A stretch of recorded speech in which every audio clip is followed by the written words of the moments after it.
Are we live? I think we're live. I think we are. I think we're live. Oh, oops. I think I pushed the button. Holy shit. Oh, crap. Wow, this is like a bad dream. Whatever are we gonna do? I don't know. We'll probably have to, If you're not children. Hey guys, what's up? This is DH Thorne and his beautiful wife, KAMILA Thorne, coming at you today with a Thursday live stream. What's up, everybody? I see a couple people already. We have Dia Phoenix. We have Sam A. We have Jimmy D4477. What's up? Adversarial Self likes to quote Darkwing Duck. I don't blame you. That was a goofy show. I did like it for quite a while. Yes, Brent, it is live as of right now. Mr. Higglesworth, what's up? Geoff Dion, what's up? Yeah, that'd be pretty cool if JD showed up. I don't know if he will. He doesn't really... I don't think he always watches me, but I think occasionally he will. So say hello to everybody out there. April, you know, my beautiful April bride. Good evening, one and all. So, I had my wife come on with us tonight because she is quite good at dreams. One of the things that she does best is dreams. She's not, you know, really experienced with ritual. Yes, we are live. We are live. We are live as well, New Nedlow. We are live as well, and we are live. But I wanted to bring my wife on because her gift really revolves around dreams, more so than, I mean, you know, not to sound negative, but anything else she does, it's dreams is her greatest ability, really. So, one of those people where I'll be doing a ritual in the living room, and while I'm doing a ritual in the living room, or I'll be doing it in the bedroom and she'll be in the living room, but I'll be doing a ritual somewhere in the house. She'll be sleeping, because, well, you sleep a lot. Yeah, I do. Especially in the busy work season, I tend to fall asleep pretty early. Yeah, she tends to fall asleep pretty easily and early. So she tends to be asleep when I'm doing my rituals. And almost like clockwork, almost every time when I'm doing a ritual, she has a dream about it. She doesn't hear it, she doesn't know I'm doing it. A lot of times it's not just a dream either. I get a lot of sleep paralysis. Yes, yeah. Yeah, describe some of that for me. Well, I remember one time I was sleeping on the couch and you were doing a ritual for one of your clients. Mm-hmm. And in my dream, I was in and out of dream. In my dream, I was being chased by a lion. It was me and a bunch of people. We were being chased by this big lion. And couldn't tell if he was good or not at the time. You know, he was very menacing. And as we're running through this train yard. And it's night. And every so often there's these spotlights that come on, and whoever happens to step into it at that moment, they freeze. Right. And the lion will get them. So, you know, I'm running through this train yard and I dart under a boxcar. I'm hiding out there and, you know, the lion passes by. And so I get out and I'm trying to make my way out of there, you know, scared as fuck. And I step into a spotlight, freeze up instantly, and the lion pounces me. After he pounces me, I wake up briefly. And then I'm back out again, and I'm still there, pounced by this lion. He's sitting on me. But he was telling me it's okay. Just relax. Wiggle your toes, and relax. Because that's when the sleep paralysis set in. And there were some other parts of that dream that I can't really share. Because it had to do with your client. Yeah, yeah. Yeah, do you remember what spirit I was working with for that? Vinaya. Yeah. There's no way she could have known. Dead ass asleep. I didn't tell her. I don't tell her what rituals I'm going to do. Not usually, anyway. And certainly not my client rituals. And so when she woke up and said, I had the craziest dream. She tells me about the dream. Well, you know I was just working with King Vinaya, right? What? Yeah, the lion. Yeah. That kind of sounds a little bit like him. So, She has a tendency, like, I should... Unfortunately, it works best when she's sleeping. I wish it worked as well when she was awake. But, you know, maybe I should put you in the room, just make you go to sleep when I do rituals. Like, here, drink this tea. Don't worry about the weird taste. It'll be fine. Oh, you don't have to give me any tea. No, I don't. I can pretty much just rub your head. So lull me to sleep. So people are talking about their dreams here in the comments already. Brent's talking about his breakfast. His breakfast cereal with sour cream for health fiber use. Sounds delicious. Actually, it doesn't sound too bad, Yeah. except I can't have cereal. Can you? What's up, Jeff? Is that my Jeff? I don't know. Let me know if that's my Jeff. You'll know if it's my Jeff.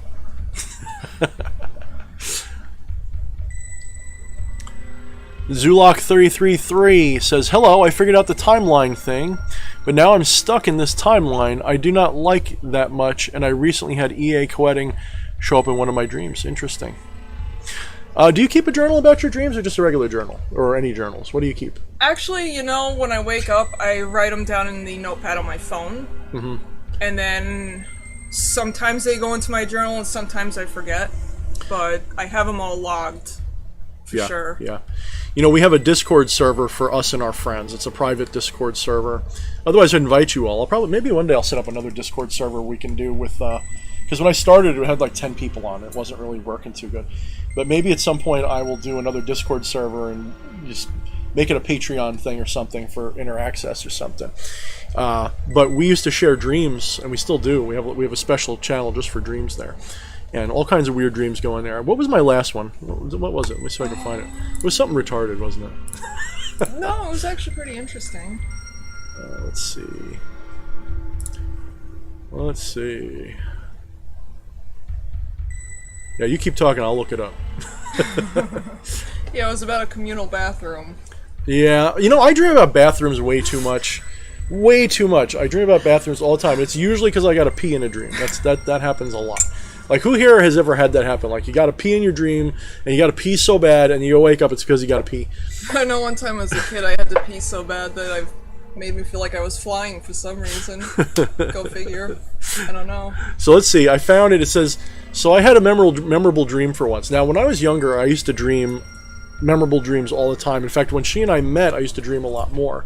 And over the years, I've dreamt less and less vividly. I mean, I wake up and I know I had a dream, but I don't remember them as well. I used to really remember them really well.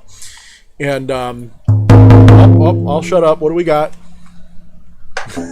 That's how she shuts me up. Steroid Maximus. $10. Thank you, Steroid. Did you say anything? What's up, guys? What's up, Steroid? What's Hey. going on, brother? How you doing, man? Thank you for showing up and supporting me as always, man. I appreciate it. Thank you so much. So here's the memorable dream. My son, my wife, and I were taking my son to drop something off at his friend's house. And his friend's house consisted of this giant city apartment building, like 7 or 10 floors tall. And it wasn't a nice place at all. It was basically like in the ghetto. It was like a high-rise slum apartment, like not the good kind. Like, you know what I mean? Like, you can, like, I don't know if you have these in your area. Like, around here we got Queens and Brooklyn, and you got like these high-rise apartment buildings, and some of them are actually really nice, but then some of them are like really run down, especially like back in the 80s and 90s. So, you know, this building was just kind of hanging out in the middle of suburbia. It wasn't even in the middle of a strip mall area. It wasn't like light city. It was like, imagine just a nice suburb, like the movie The Burbs, and just out of nowhere, a city high-rise just in the middle of the neighborhood. And it was his friend's house, apparently. So it had like a nice lawn, there was nice ranch houses all around it, and then bam, 7 to 10 stories of brick and just the most fabulous ghetto building you could imagine. So Jared, my son, runs in to drop this thing off, and he has, you know, to do so, it's going to keep my wife and I waiting. And my wife is hungry, and we all know, well, I don't know about you guys knowing, but it's a thing in our house when someone's hungry. You gotta eat. we have to eat soon, or else. Right away. Yeah, very soon, or else. Right away. Yeah. There's no waiting. There's no waiting. I'm not exaggerating. It can be dangerous. And so for some reason, the dog was also in the car. I don't know why. It was one of those, like, everything in the kitchen sink was with us. And he was taking too long, my son. And he's, you know, kind of normal, like teenager, what they do. He's taking too long. And we're all just like, just drop the damn package off, bro. like we're getting mad. So I decided to go in after them, trying to figure out what's taking them so long. And I had to navigate this place, which was part of this apartment, and it was part apartment and part old folks' home, you know? And it was also part, like, really bad ghetto, jail, drug den. It was like everything just, like, weird, you know? And I had no idea where this place, you know, where in this place my son was. So I'm searching almost every floor, and I'm just going from room to room and floor to floor. And on this one floor, there was almost no room to move. It was like all hall space, and that space was like a hospital, but it was dark and dingy like a horror movie or something. And the beds were in the halls, and they were filled with people, and all these fat, smelly, gross old men were milling around, and they had these gigantic asses. Like, how many of you guys have ever seen what was it, Bill and Ted's Bogus Journey? Did you guys ever see Bill and Ted's Bogus Journey? Well, just like in that movie, there was that character Station. If you remember, Station had like this chunky ass. Well, picture a bunch of old guys like hunched over with chunky asses milling around in those like those smocks they give you at the hospital, and their butts are sticking out. And I gotta push through this to get down the hallway. So I pushed past a pair of them, and they were bouncing whatever reason they were playing patty cake with their asses, and they were bouncing their hairy asses off one another. And as I tried to pass, for whatever reason, like, I'm just like, no, no, no, and like they're just rubbing me with their butts. It was just horrible, guys. I'm sure you're all cracking up right now. So I push I pushed through these flabby, soft ass boobs. That's the only thing I could describe, was they were like boobs but butt. And I get to the top floor, and it's gang central. There's gang signs. There's all these different gangs, the Bloods, the Crips, MS-13, you name it, they're all there. I'm sure people are cracking on us right now. They're all there. And I remember there being this one communal bathroom. As I said, I often dream about communal bathrooms, don't I? It's like something weird, maybe. And all these dudes came out with wet hands and switchblades. Don't ask, but that's what my brain decided to throw in there. And they tried to pull a switchblade on me. But I had my big Bowie that I've been working on lately, and they backed down. I think, do I have it right here? You probably I do. I always Yeah. do. Yeah.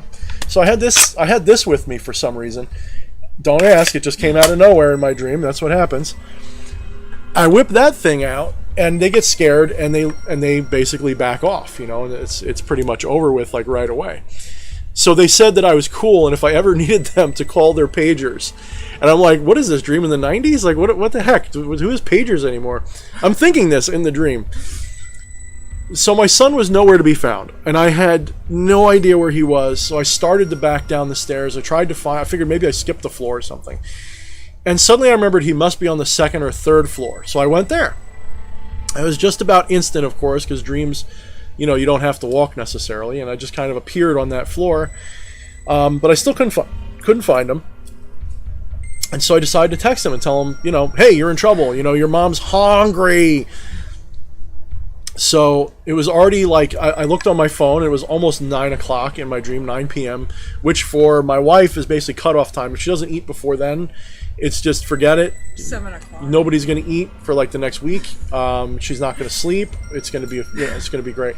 So, so he wasn't at his friend's house though. They'd gone to another apartment in this big complex. And I finally found him in this one little room, in this little room apartment, like it's a single room apartment, with like 10 other kids in this smoke-filled place playing video games. So of course I embarrassed the shit out of him and dragged him out by his ear, you know. And next thing I think we're all in the car again. Like, we weren't walking, we just appeared in the car. So my son's there, and we're looking for a place to park and eat because somebody was hungry. And so we ended up in a town kind of like the one I grew up in. But it was super built up now with lots and lots of traffic and parking garages and all this. And at this point, my wife reached the point where dinner is not an option anymore. It's almost 10 p.m. Things are closing, and we can't get anywhere due to traffic. If we don't eat now, it's going to go to a nightmare level very quickly. So as we're doing this, a military transport truck ahead of us stops and backs up. And one of these, and it was one of those old style 50s or older like military trucks with like the covering that's made of cloth or whatever. And these old school military dudes start jumping out, and two of them jump out and step off onto the back of the truck and then onto the hood and then roof of our car, and they start doing these like swing dances and weird dance moves while like carrying on a normal conversation about stuff. And for some whack ass reason, it all made total sense while we had that dream. So let me see what the comments are. I've put off. Let's see what people. I think we lost them all. Let me see. People saying they jumped in at a funny time. Yeah, Custom Made Incense just told me she had a dream about me, I guess, that this channel's going to win a gold YouTube award someday. That's 1 million subscribers. I don't know about that. I mean, this stuff's popular, but it's not that popular. I think I have to incorporate some other stuff in there. Yeah, Sam says the drum is nicer than the Hellfire screeches. I agree. That's why I didn't do it again. Might have been a little close to the microphone, though. Yeah. But even then, it's just like, rest in peace. Here, do it. Give everybody, kill their eardrums. I'm kidding. Bill and Ted, hell yeah. Drucifer says, I jumped in at an interesting time. Yes, you did. Rewind the tape. You're going to love the beginning. And Ordo says the same thing. Ass boobs. Okay, so everybody approves of my story. No, Jimmy, thankfully it wasn't a real story. So, all right, now that we got the humor out of the way, let's start talking about some of the metaphysical dream things. What do you think? What do you think? What do I think? Yeah, what do you think? What do you think's happening? Do you think when I'm doing a ritual and you see the equivalent of King Vinaya in that dream, is that because you might have heard me in the next room somehow and you think your subconscious picked up on it, or do you think that Vinaya showed up in your dream, like literally came to you as well? I mean, it's possible that I heard you, but with the sleep paralysis and that time I had like a cold hand on my calf. Right. There was a definite cold hand on my calf, which is what froze me. Did you know Vinaya was a lion at that point, or was that something you did know? Okay. Yeah, but there's a few of them, so I wasn't sure which one. Right. Custom Made Incense, if you really want to give a donation and pay, and YouTube's being a jerk and you can't do a super chat, give me a second and I will give you a link that you can use if you really want to. This is just because you asked. Otherwise I wouldn't do this, but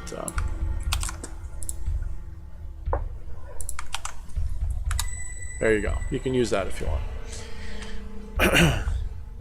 If I see it come up, I will have my wife bang the drum, and then you get a question you can ask full blast. So let's see. Good evening, Amanda. How you doing?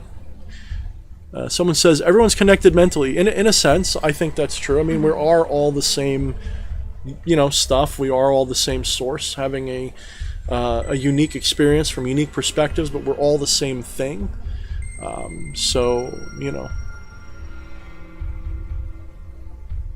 Yeah, unconscious is always there.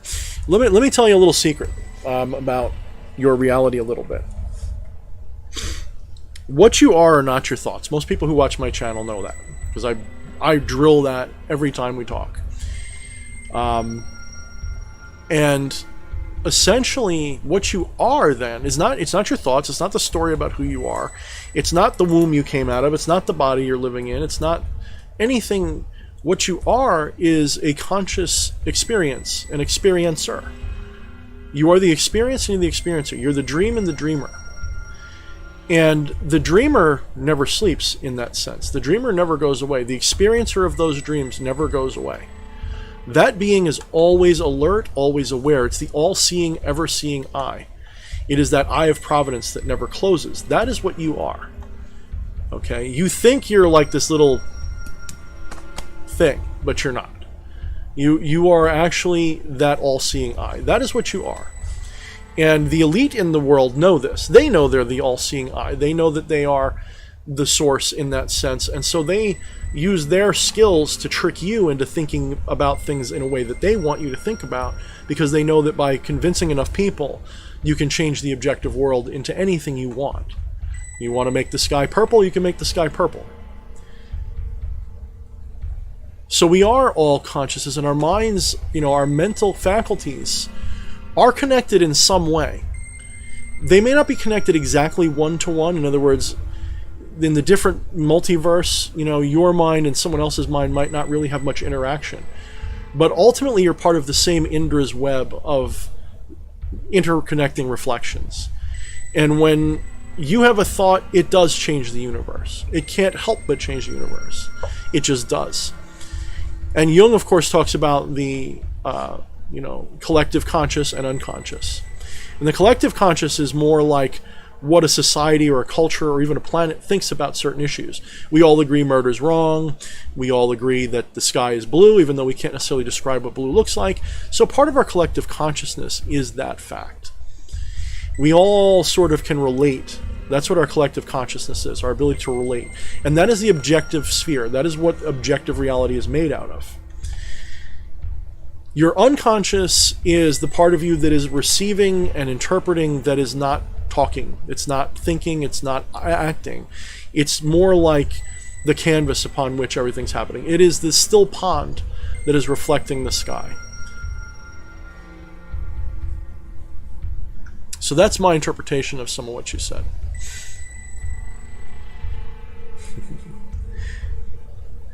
Ordo Sonatus Lux says, interesting, been seeing Ankhs all over today. Do you normally wear one? I ended up pulling mine out today too. Interesting. Yeah, no, I do like Ankhs. I used to wear them a lot. I don't know what I said. I'll read your comment in a second. But I used to wear them a lot back when I was more into my vampiric ways.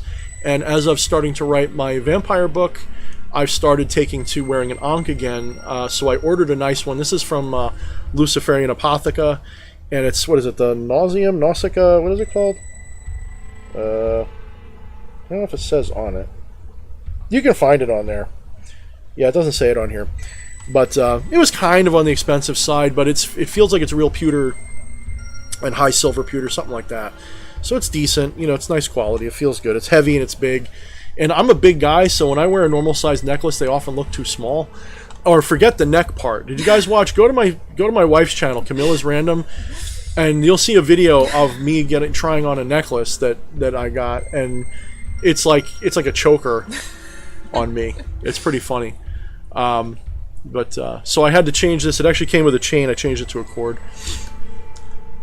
Let's see. White Guy Da Vinci says he loved my video on Amdusius. However it's spelled. Yeah, I know. You can spell it a lot of different ways. And don't forget, a lot of spelling is not as important as the sounds, the syllables. This is why in my magical writing system, I tend to simplify the alphabet down. I take out the C's and certain things. I just make one letter to represent the sound K.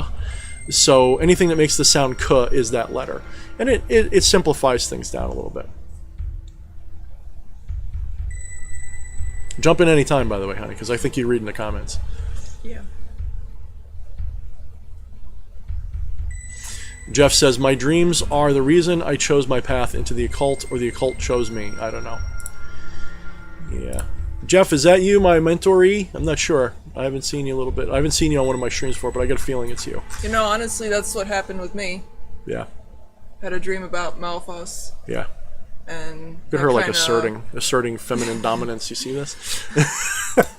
My personal leaning post. Yeah, POP. My POP. Or PLP. PLP. PLP. Screw me up. Yeah, so that was what got you into it? That thrust me headfirst into it, yeah. Explain. Explain. Come on, Claire. Answer the question, Claire. Oh, what happened that night? She never lets me get in word in edgewise. You ever notice that? Shut up. That's all you do is talk. I'm kidding. She's right, though. She's not wrong. It was one of those weird nights. It wasn't... Before I woke up, the dog was acting all funky, right? That was the night you met Malthus in your dreams. Yeah. She was looking at the corner of our room by the back bathroom, and she just would not take her eyes off it, and... While he's trying to calm the dog down, and he's like getting it on video and everything, I'm having this weird dream about Malthus, and you kind of wake up in the middle of all this, like, what the hell? it was I don't think it was a long dream, but in the dream world, it felt like it was days. Yeah. Tell us a little bit about that dream, because that was a big dream. That's actually, a lot of that has come to pass on some level. Yeah. That was a pretty prophetic dream. Yeah, I think that was my most prophetic one yet. Well, except for that last one I had. Where did it start? I might have to look it up because, Well, she's looking it up. Let me answer some more of these questions. Just remember where we're going. All right, let's see. And for those of you who don't know, part of what she's talking about, I have my website up and running as of now. That was actually a part of this chat, was that I was going to make the announcement. My website is back up and running. I switched it from hosting stuff at GoDaddy and trying to, brute force my way into coding a good website, because my skills as a web designer from the late 90s and early millennium, so I don't know all these newfangled commands, and the codes and stuff don't make sense to me like they used to. So I had to use an editor, and I had to use a free one because I couldn't find one I liked that was worth the money for me to use once or twice, and that was it.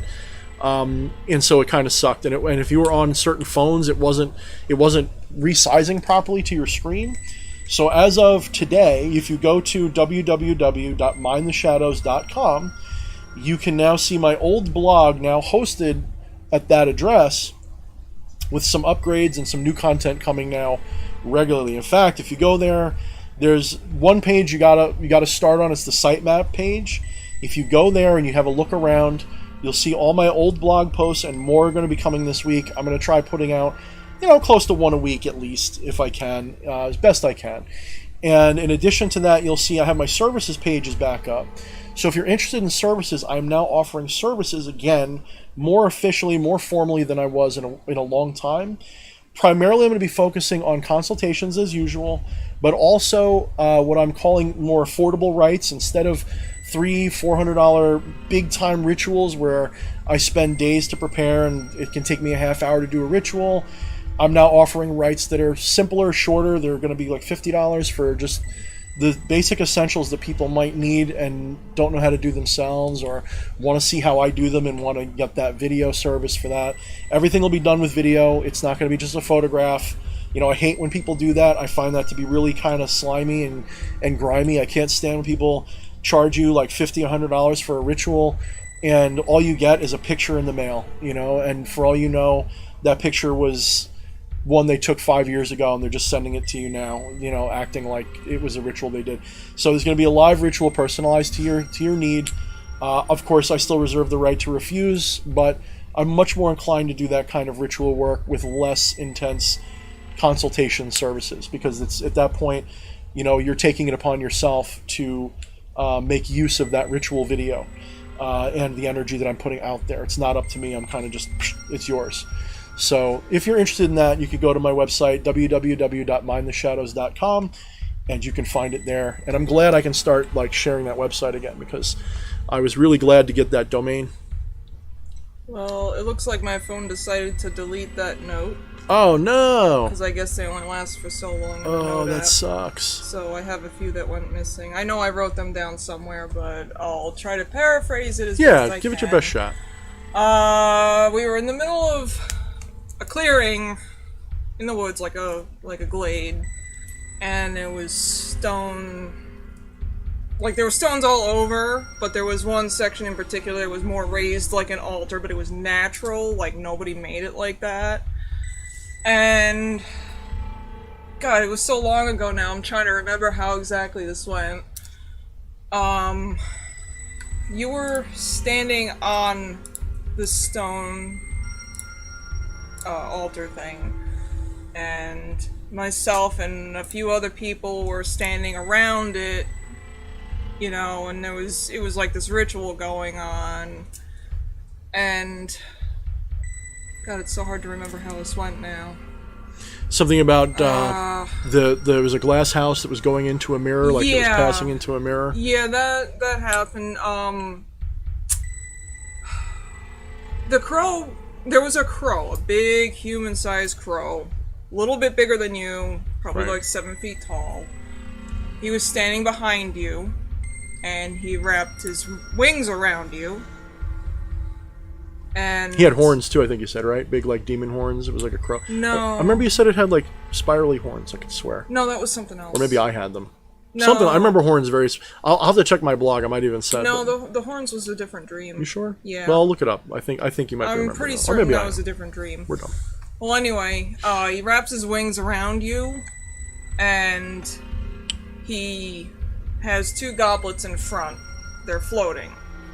He takes one with his hand, and you take the other with your hand, and you both drink at the same time simultaneously. Mm-hmm. And there's this glass house, little, like a terrarium. I'm sure you've seen them in the craft stores. Shaped like a house, little glass panels all over it, and there's a mirror floating. And as mirrors are wont to do, you know. Yeah, just a small mirror. Just hovering. Just a small mirror hovering there, in front of the hovering house. Everything was hovering for some damn reason, I don't know. And with your powers, you push this glass house through the mirror ripples, and the house disappears. And you say, in a voice that wasn't your own, I am not doing this, this is not of my own accord. Yeah. And that's when I woke up to the dog going apeshit.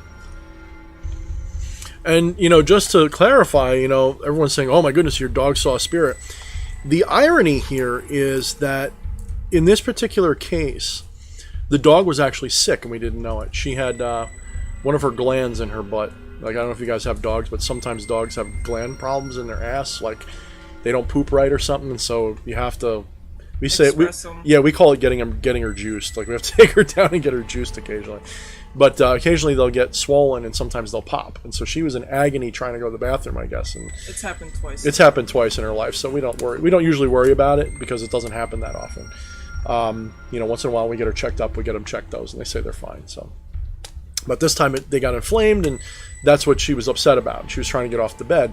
But if you saw her, she was very interested in that one corner, though. It was like something in that corner was bothering her. That was always the corner before we got the dog. Yes, yeah. That it always felt like someone was staring at me through that while doorway. I was sleeping. Yeah, because there's a doorway into the bathroom, and it was a new addition to the house, actually, sort of. I think it was like a little extension, right? It used to be a closet. An outdoor closet. Yeah. The door was on the outside, and it was enlarged to be a big closet with a bathroom. Yeah, and so when her father built that, for years, you know, new construction creaks, right? Well, this one creaked constantly. It was always popping all night. It was just like pop, pop, pop, pop, pop, pop, pop, pop, pop. Like something was dripping almost. Maybe something was. I don't know. We never figured it out. It doesn't do it anymore. But it was like we couldn't sleep with that door open. Now, I'm the type of person where, you know, like there's a meme going around. I don't remember exact wording, but it's like, you know, it's like an open door in the bedroom, and there's like a light shining in it, and like, why don't you like sleeping with the door open? He's like, what are you kidding? And have the Hat Man come staring at me? Hell no, something like that. And that's exactly what it felt like. That's me, like to a T. I always close the bedroom doors, and lock them usually. But yeah, so she has this wild dream, and we didn't know who this spirit was or what it was. She's like, do you think it could have been a spirit? I'm like, sounds like it could be, you know. And there was also a night I had sleep paralysis as well. Yeah. And so we looked up, you know, I from memory go, yeah, sounds like a demon, especially since it's sort of house-related and stuff. I remember there's a demon that builds towers and things. And we looked it up, and and we were pretty sure it was President Malthus at the time. So a week or 2 weeks later, I think it was like 2 weeks later. It was about 2 weeks later. We did a ritual to President Malthus, and it was the first goetic ritual I'd done coming back to magic. And it was also the first one I think you've ever done. Yeah. So I want you to talk about that in a minute. So put that on the list of let's talk about that. Okay. Let me answer this couple questions. Zulok333 said you ordered an Aramon pendant from there. I assume you mean Luciferian Apotheca. How long did that take to come in?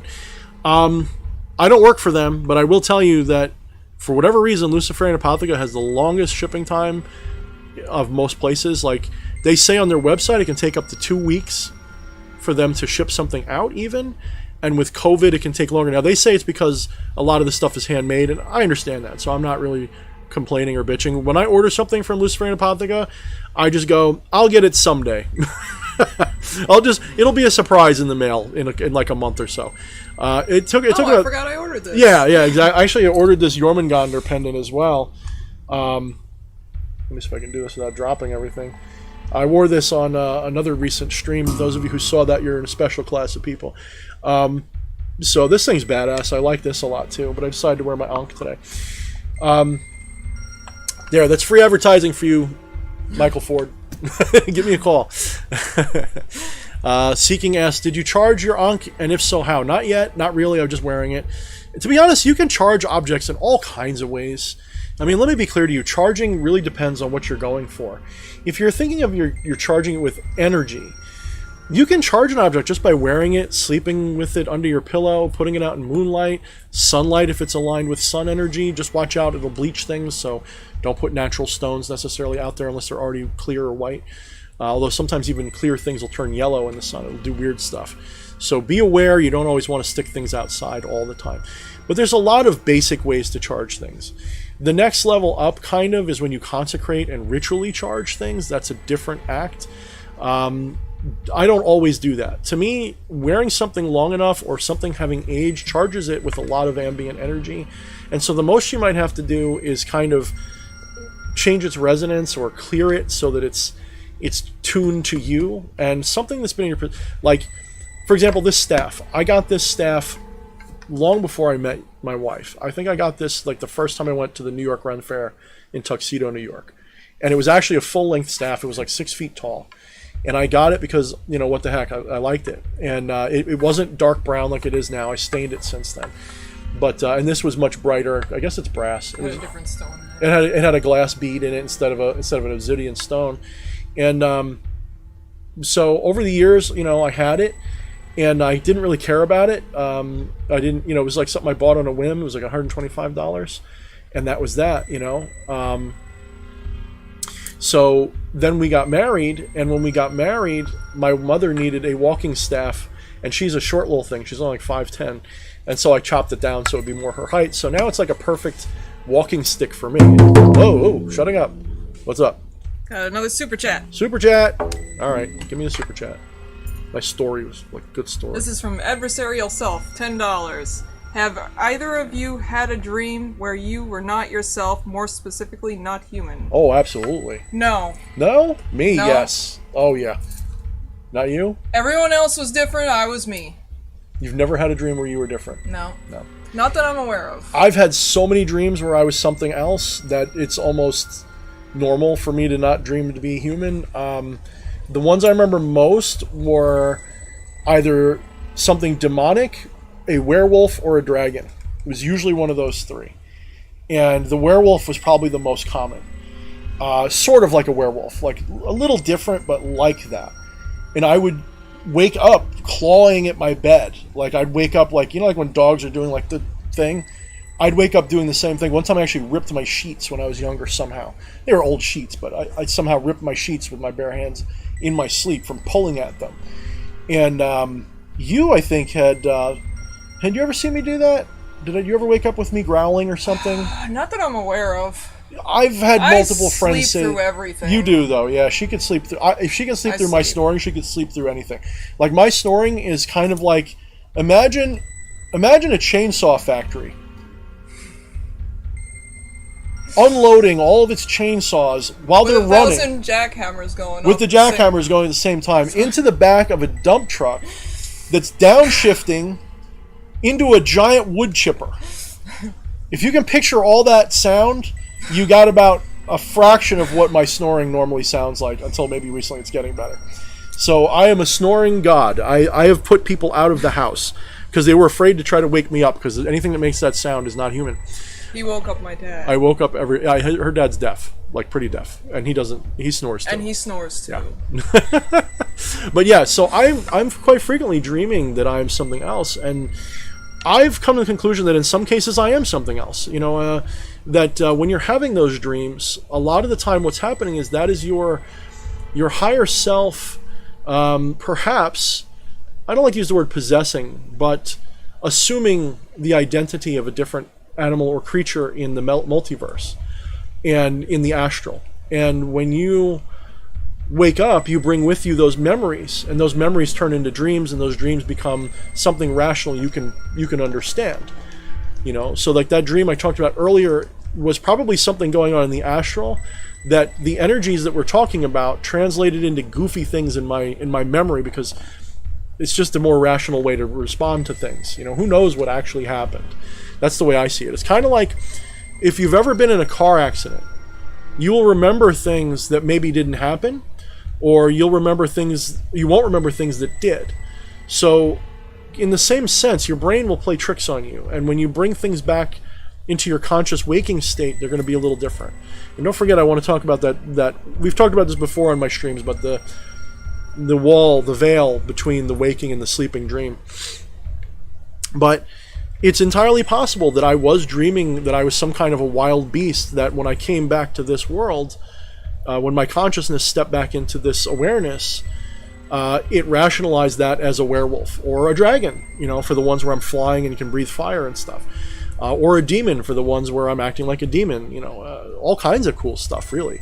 So, yeah, I have. How many of you guys have dreamt that you were something other than human? Oh, I've dreamt that I was like a merman, too.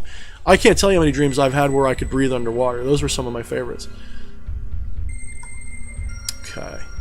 Don't worry about a custom-made incense. You can always do it that way. Yeah, you don't have to worry about it, but if you want to, go for it. I think you'll like my tapestry. That Lucifer tapestry is one of my best.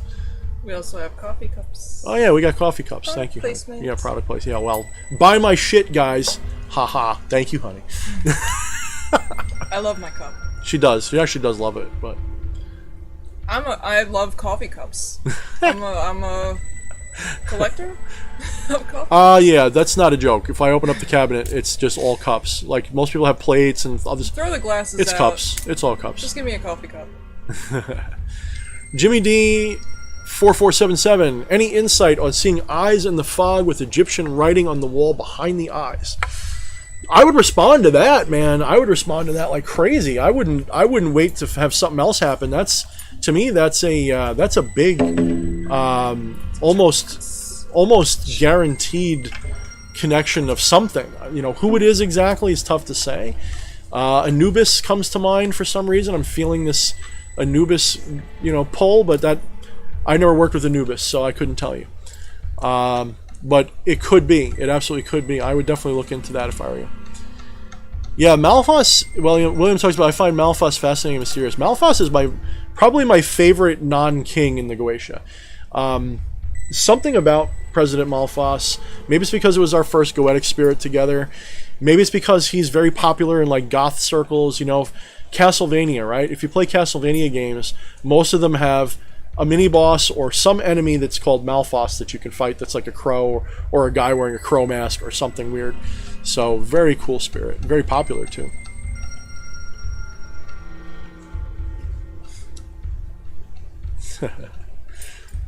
Let's see. All right, let's scroll down. So for those of you who don't know, if you're newer here, I tend to respond to any comment that is in bold as a question. So if you don't put your comments in bold unless you want me to respond to it, and only put it in bold if it's a question.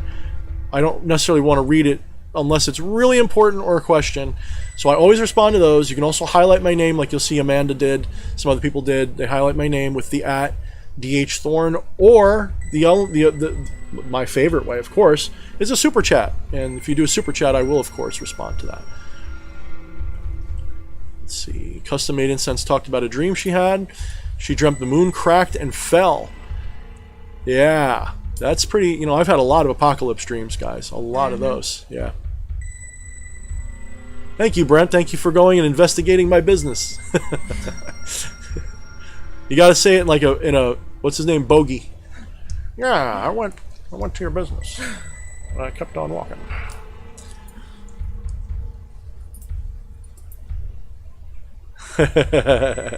So bureaucrats can list this as Wiccan reference material. I like that.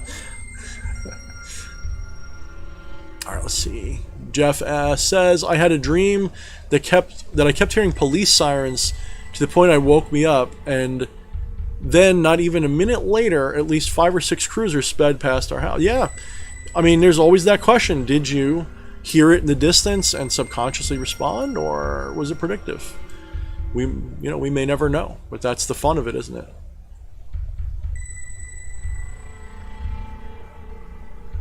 All right, let's scroll a little bit more. I'm kind of behind here. Oh boy, big update. What did we miss?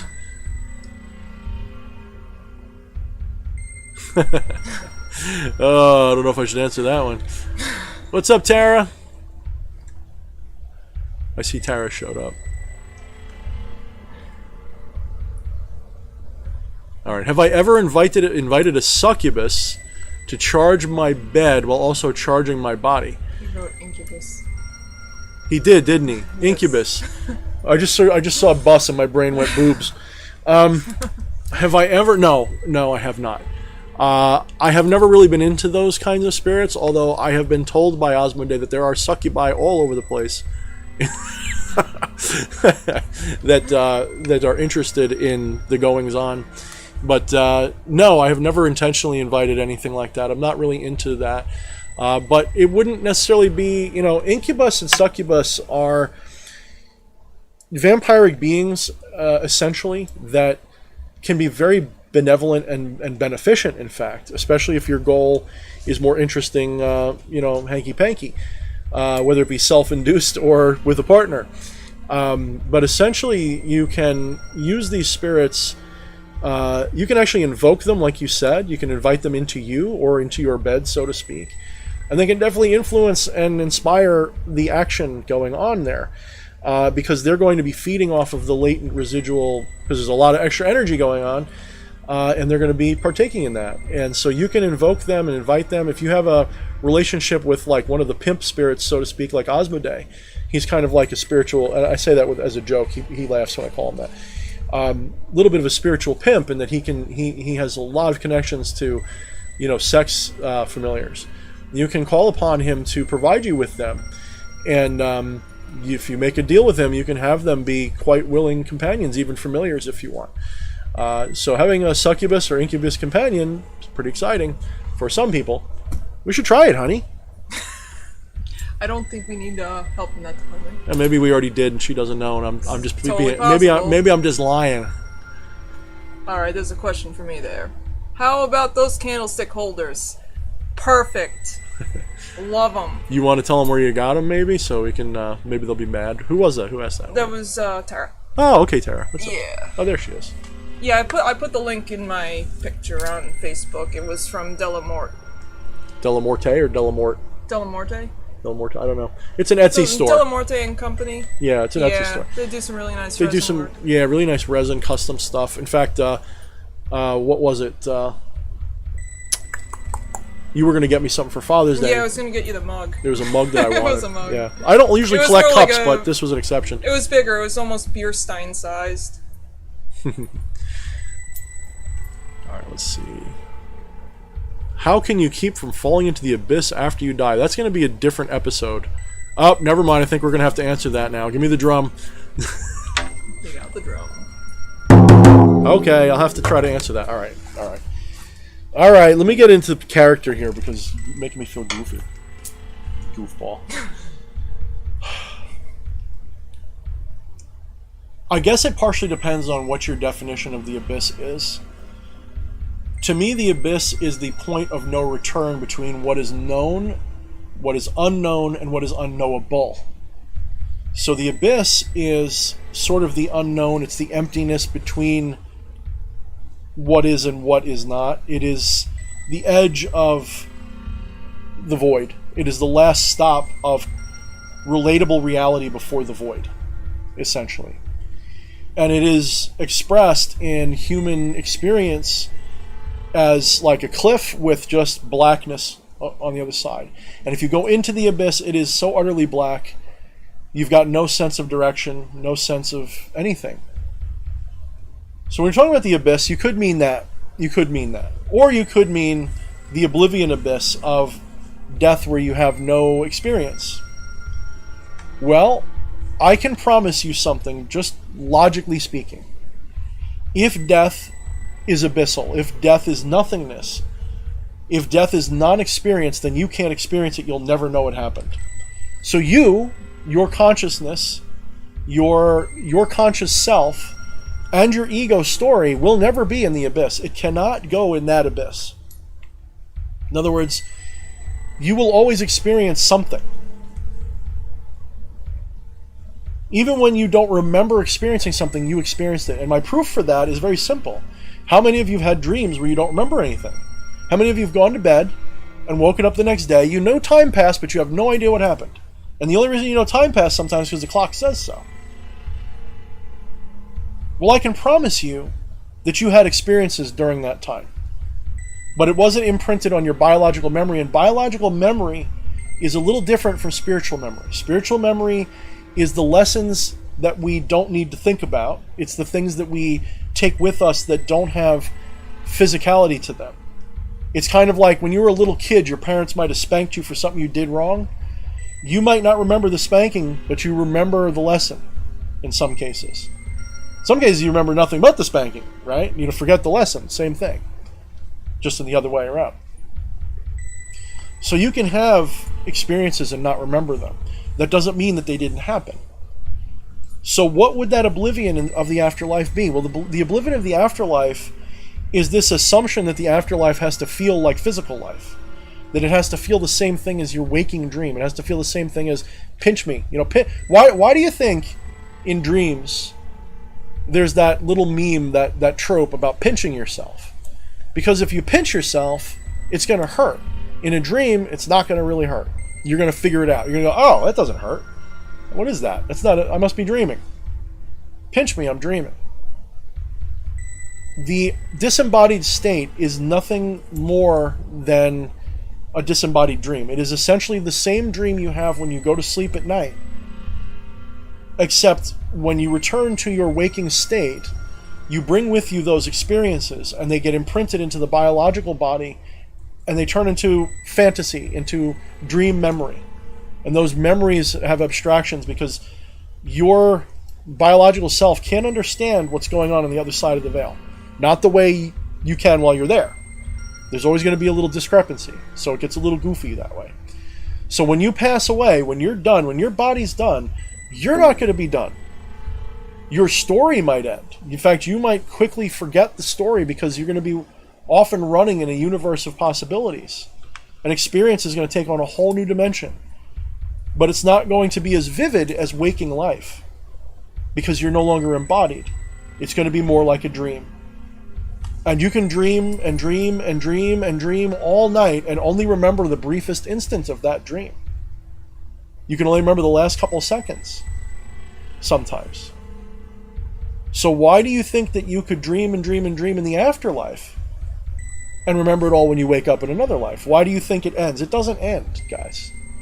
Nothing ends. I'm convinced of it. I'm more convinced of that than I am of that I'm sitting here.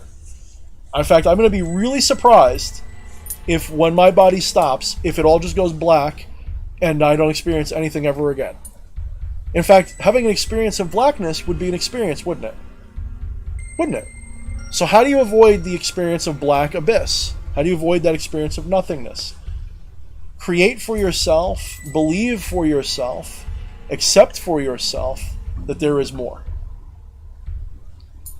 Uh-oh. Another super chat. Another super chat. Hopefully that answered your question, Dice, well enough. One option you could follow is to... one of my later works coming out is going to be that Infernal Dream book, which I love that one, but I've got to do a lot more work before it's ready. I got to do a lot more Gnosis and Spirit Walking. But that one's going to be interesting to you. Okay, so Dice Controller then asks, Santa Muerte or Incubus, which is best to protect you after death like staying a ghost? Personally, I think that's a personal choice. Hopefully I didn't bottom out the speakers there, by the way. Sorry about that, guys. Personally, I think that's a really personal choice because it really depends on what your energy is. Do you feel more drawn to the Egyptian currents, the currents that Santa Muerte's in, the Santeria and all that stuff? Do you feel drawn? Which currents do you feel most drawn to? You could work with Hel if you want. Hel, the Norse goddess of the underworld and death. You could work with just so many different gods and goddesses of death. That's completely entirely up to you. However, I want you to understand something. Most gods and goddesses of death are about the transition of death, not the outcome. Anubis is good for the outcome because he weighs your soul, right? Now, what does that weighing of the soul mean? What is he doing when he's weighing your soul? If your soul is heavier than a feather, what does that mean? You want to take a guess what it means? I'll wait 3 seconds and I'll answer it for you. What do you think heaviness of the soul means? Or heaviness of the heart? Is that guilt? Yeah, a little bit, probably. That you could say it's guilt, I guess. But really, I think it's worldliness. I think it's this assumption that that is what you are, that you are a physical heart, that you are a thing. I think if your heart is heavy, that means you believe your heart has mass, it has weight. You believe it exists, and that's why you feel guilt, if you want to know. Because you think this is real. And so you feel guilt because you're stuck. Because you think that your body is who you are. And so when your body's gone, you feel completely and utterly weighed down by that memory, don't you? You feel stuck. And so when Incubus metaphorically weighs your heart, what's going to happen? He's going to say he's not ready for the afterlife. He's not ready to go into the fields. He's not ready to go into that glorious next life. What's going to happen then? Well, in the Egyptian mythology, you get thrown into the what's his name? It suddenly, do you know? You wouldn't know. I don't know if you'd know. The crocodile, the crocodile that devours souls. And you become I'm not good with names. Yeah, I don't remember someone here. I'm horrible with names. That's why I keep grimoires. The name of the. In fact, I'll look it up right now. We can look it up on Google. You got it? Oh, I feel so stupid that I don't remember this. You're going to say it and I go, oh yeah, of course. Sobek? Sobek. Yeah, Sobek, thank you. So this, you're going to be put in Sobek's mouth. He's going to chomp on you, and you're going to become crocodile poop. You're going to be oblivion. You're going to be devoured. And that devouring in their culture is horrible. It's worse than hell because you cease to exist. Well, what does that cessation of existence mean? What does that actually mean? Well, it means the end of your ego story. That's all it means. Your consciousness will continue. Because if you look... Was it Apep? I thought it was Sobek. I'm pretty sure it was Sobek, Dia, but you know what? That's good. Yeah, a lot of people are saying Sobek, yeah. I'm going to go with Sobek. That's what sounds right to me. Because Apep is the serpent. That's the Apophis, Apep. Yeah, so when this happens, what happens to you? Don't forget, the Egyptians had 3 parts of the soul. It had the Ba, the Ka, and again the Ing or something like that. I can't remember what the last syllable was. You have 3 parts of your soul. One is like your persona. One is your spiritual energy and form. Like your energy body. And the other one was.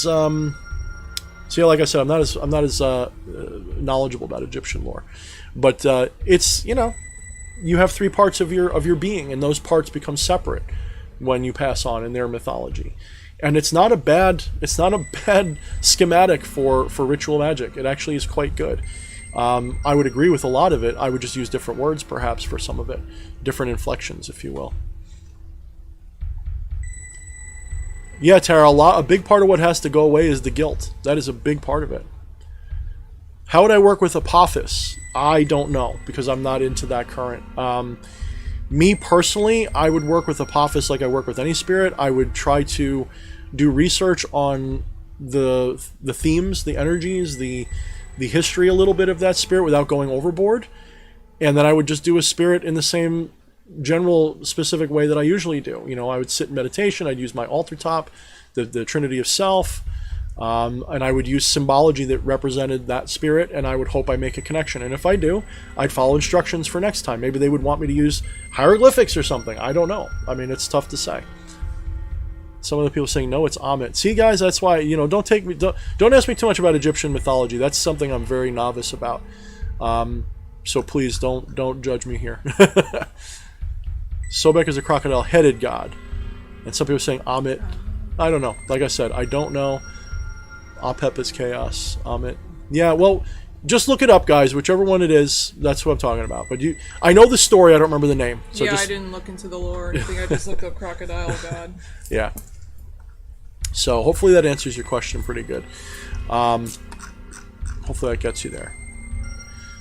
So, yeah. So let's talk about that ritual we did with Malthus, because that was fun. That was a ritual I did using a lot of my old techniques and a lot of my old principles, and we went to the family graveyard. It's the graveyard where I was where some of my family's buried. It overlooks the hospital where I was born. Ground. Like, this is the part you guys don't realize. This is one thing. When I move, I'm gonna miss this hospital. I mean, this graveyard, because at the highest point of the graveyard, all times of the year, you look over, you see the harbor, and you can actually see the hospital where I was born.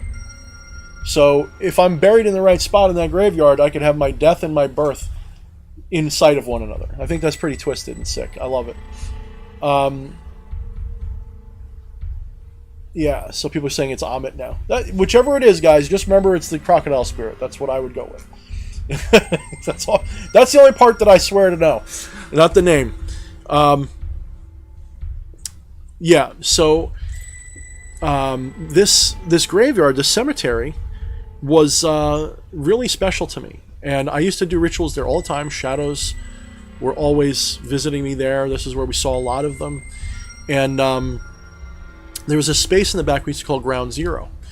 And over the years, the cemetery changed its layout a little bit. And they got rid of Ground Zero and moved it and paved it over. Not paved it, but changed it into just like another sand lot somewhere. They moved it down a ways. And we went there. We just drove through there today. We just drove through there again today. And we set up a ritual in there, and it was late at night, and nobody goes up there except they do. They drive around. Once in a while, people go in the back, but usually not. So we were pretty... But they keep the gates open. People pass through there. There's a busy street on either side, and people use it as just a way through, like a scenic route. Yeah, yep.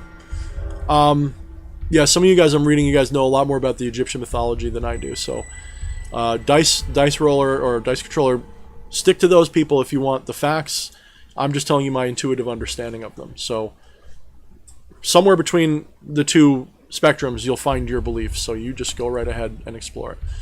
All right, so we did the ritual there, and it was a pretty straightforward ritual. We just kind of, I won't tell you all the little details, but in fact, if you go to www.mindtheshadows.com, you click on sitemap, you click on the blog posts, you'll see Ritual to Malthus in there, as well as a link to a file with the basic outline of the ritual that we did at the time. I have since changed that outline a lot, but that is the outline we used at the time if you want to try it or vary it. It's very simple. It's not complicated. Yeah, I don't really focus on death work or necromancy, Ordo, so thank you for jumping in there and correcting and helping out there.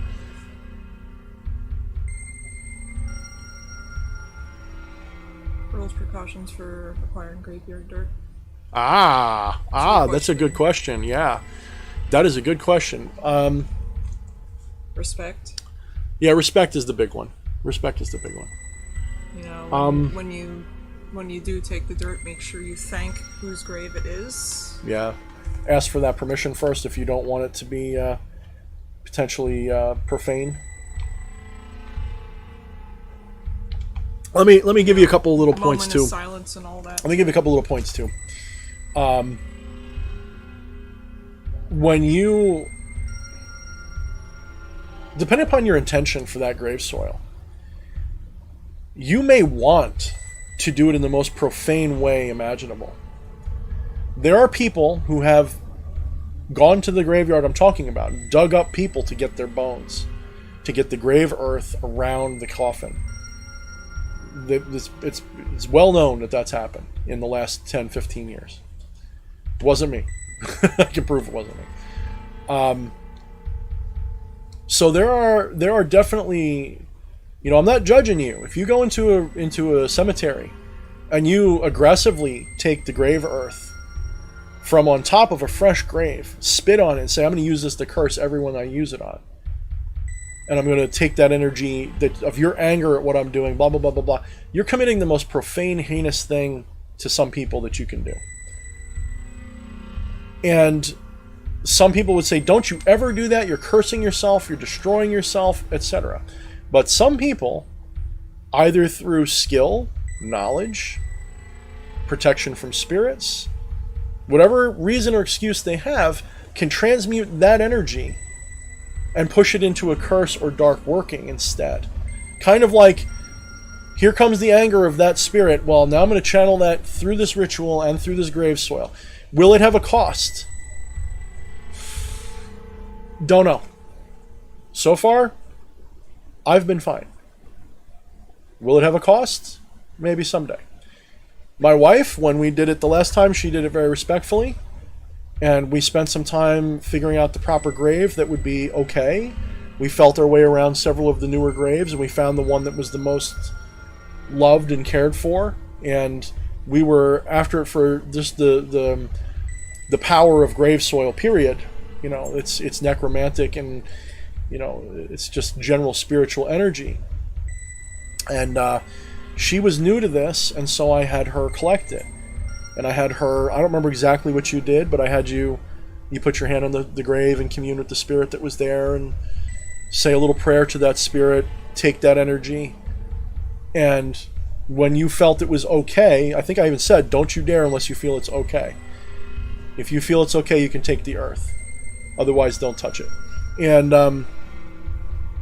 the general gist you have to remember is, guys, whatever spiritual presence is there is an egregore of the person that was once alive.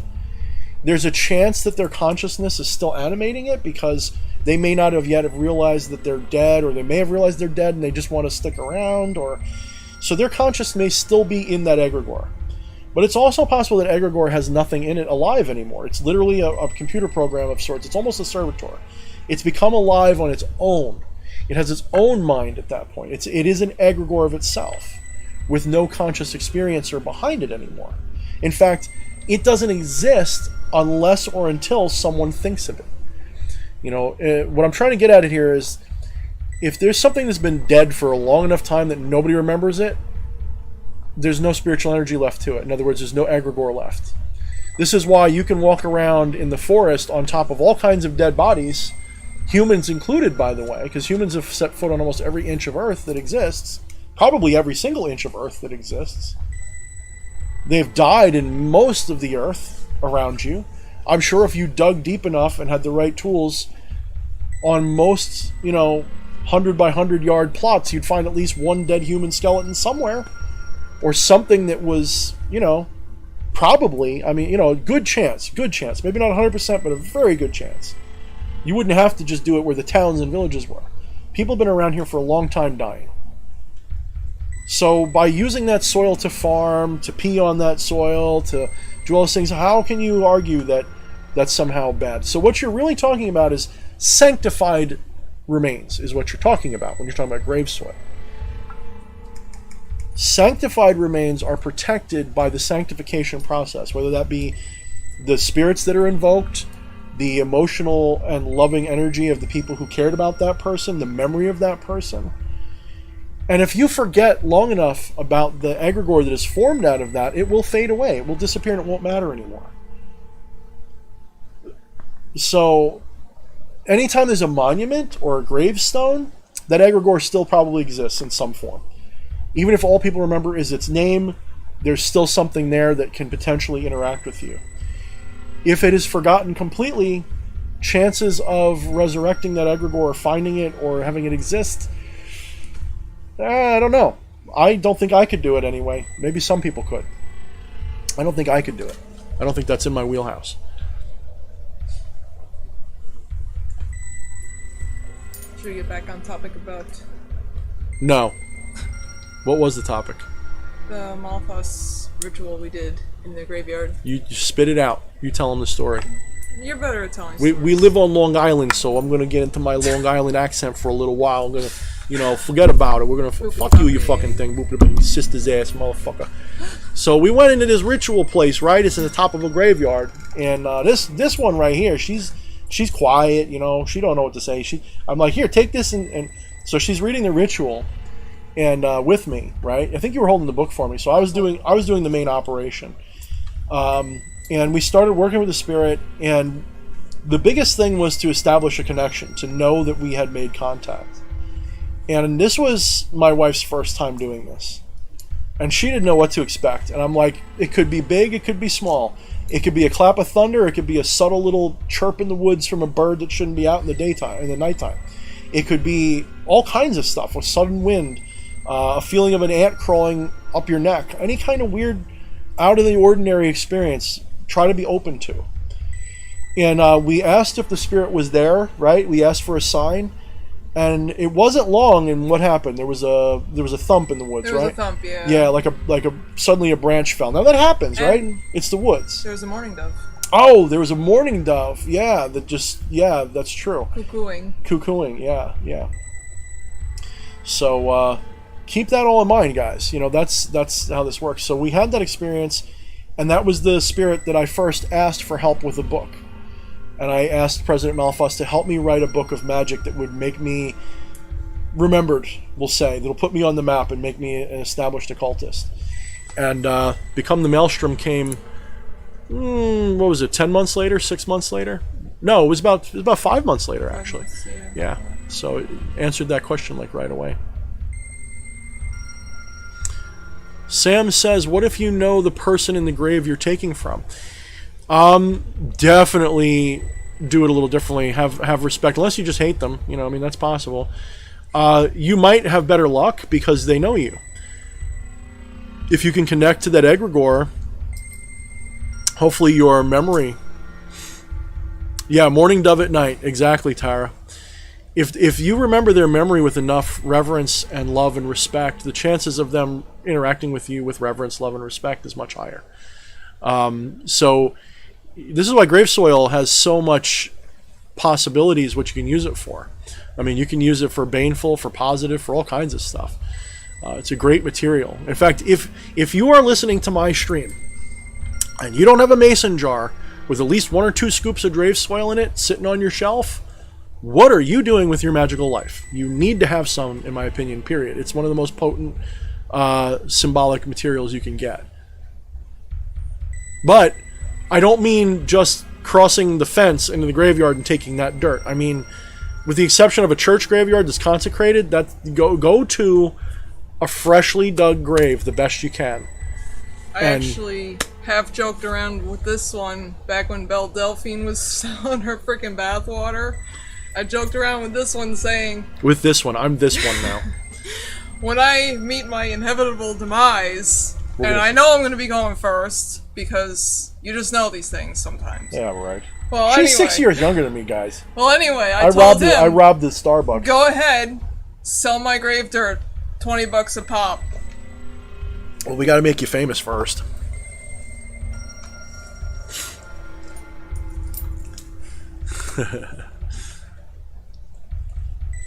Yeah, Brent makes a good point. Spirits know the other deceased. Follow up with ritual work that identifies the forgotten. Yeah, that's a good point. That's a good way. Yep, I would agree. That sounds like a good idea.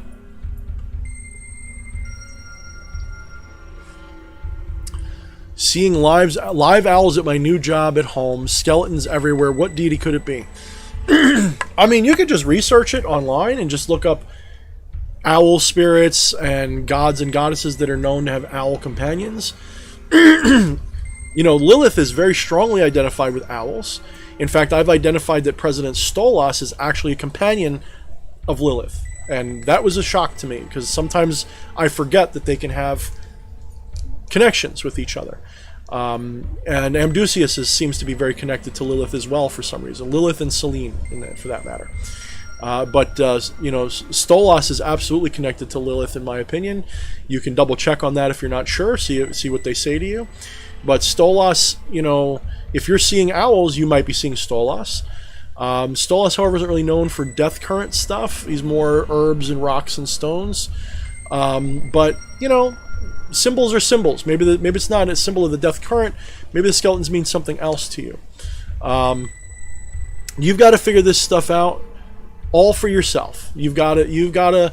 In other words, it's fine to ask me. I don't mind answering, but these are questions that you've got to work through, because my answer is my answer.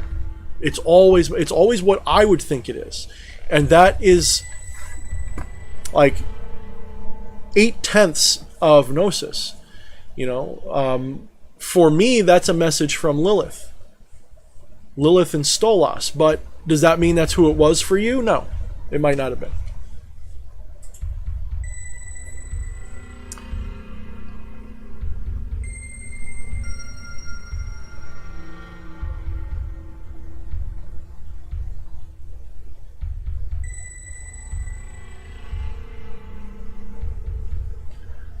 Well, the good thing is, Sam, grave soil, you can collect it and store it for future.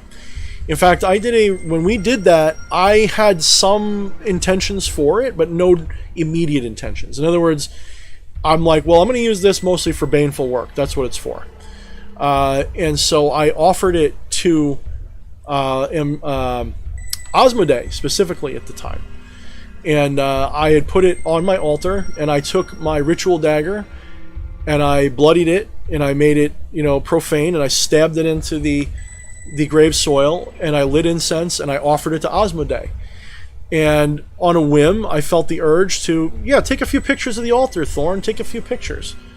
I'm like, all right, if you say so, Osmodei, you got it. I took a few pictures. If you go to my Facebook page, somewhere down there, you're going to see one where we're joking around. It says like Henry VIII, but it looks like, in fact, it looks exactly like, here, I got it right here. Come here. This ring, which I identify, to me, reminds me of Osmodei. So you can find it on my Facebook pictures if you look. Angry Finger says, how is your serpent? I assume you mean Sneck Pliskin? Sneck is perfectly fine. He hasn't eaten much, though, lately. He reached... I think he was talking to Seeking Serpent. Oh. Yeah, I do have to wear these for a reason. I thought you said, how is your serpent? But you actually said, how is you? In other words, how are you? How is you, serpent? Sorry!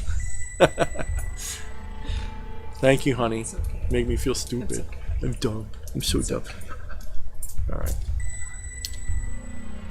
Which demon is best for beginner? Out of those, King Paimon, in my opinion.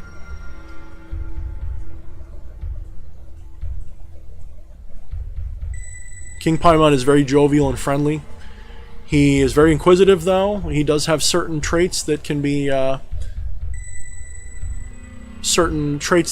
not hard to work with, but it's not like you're talking to the wall. He's gonna be there, and he's gonna have his ideas. So.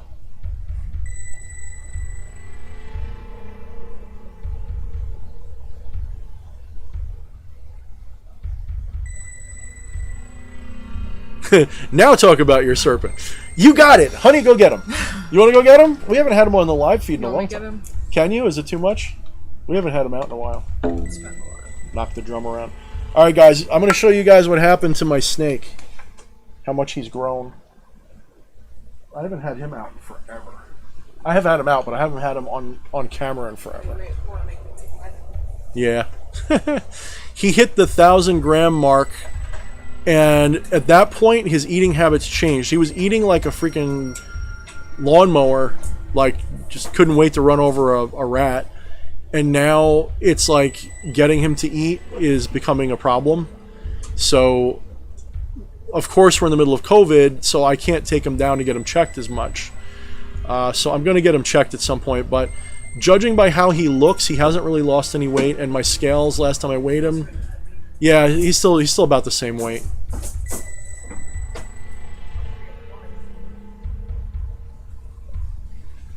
Alright, cool. Here he is. Beautiful little boy. How you doing? He's looking good. He might be a little cold. He's a ball python. Did you just poo on me? I just felt the drop. That was interesting. Okay. It might have been the substrate. Yeah, it must have been a substrate. He's a ball python. Technically, he's a spider, and I didn't know that spider morphs had problems when I bought them. I sort of did, but I didn't know it was as bad. He doesn't actually have any real problems from being a spider morph. He doesn't really exhibit the signs of symptoms of so spider morph pythons, ball pythons, that's why they have like this cool spidery web kind of pattern. They tend to have neurological problems, and they can either have them severely or minorly. And in his case, he's got it really, really minor. I would say he only exhibits any of it if I try to put him down a certain way. He might corkscrew to get down. That's all he does that's really unusual. But otherwise, he also doesn't ball up very much. Like, ball pythons are called ball pythons because when they're a little scared, they ball up and they turn into a little tight ball. He doesn't get scared much. I mean, I've seen him ball up once or twice, but usually he just kind of, like, he's inquisitive or he's... Unlike mine, that's very trying to get away, and yeah, he's kind of... Let's see. Hopefully you guys can see him good. There he is. Say hi to everybody. So I call him Sneck Pliskin. For those of you who don't know, that was a movie, Escape from New York. It was, what's his name? Kurt Russell. Kurt Russell. It was a Kurt Russell movie. Took me a moment. Yeah.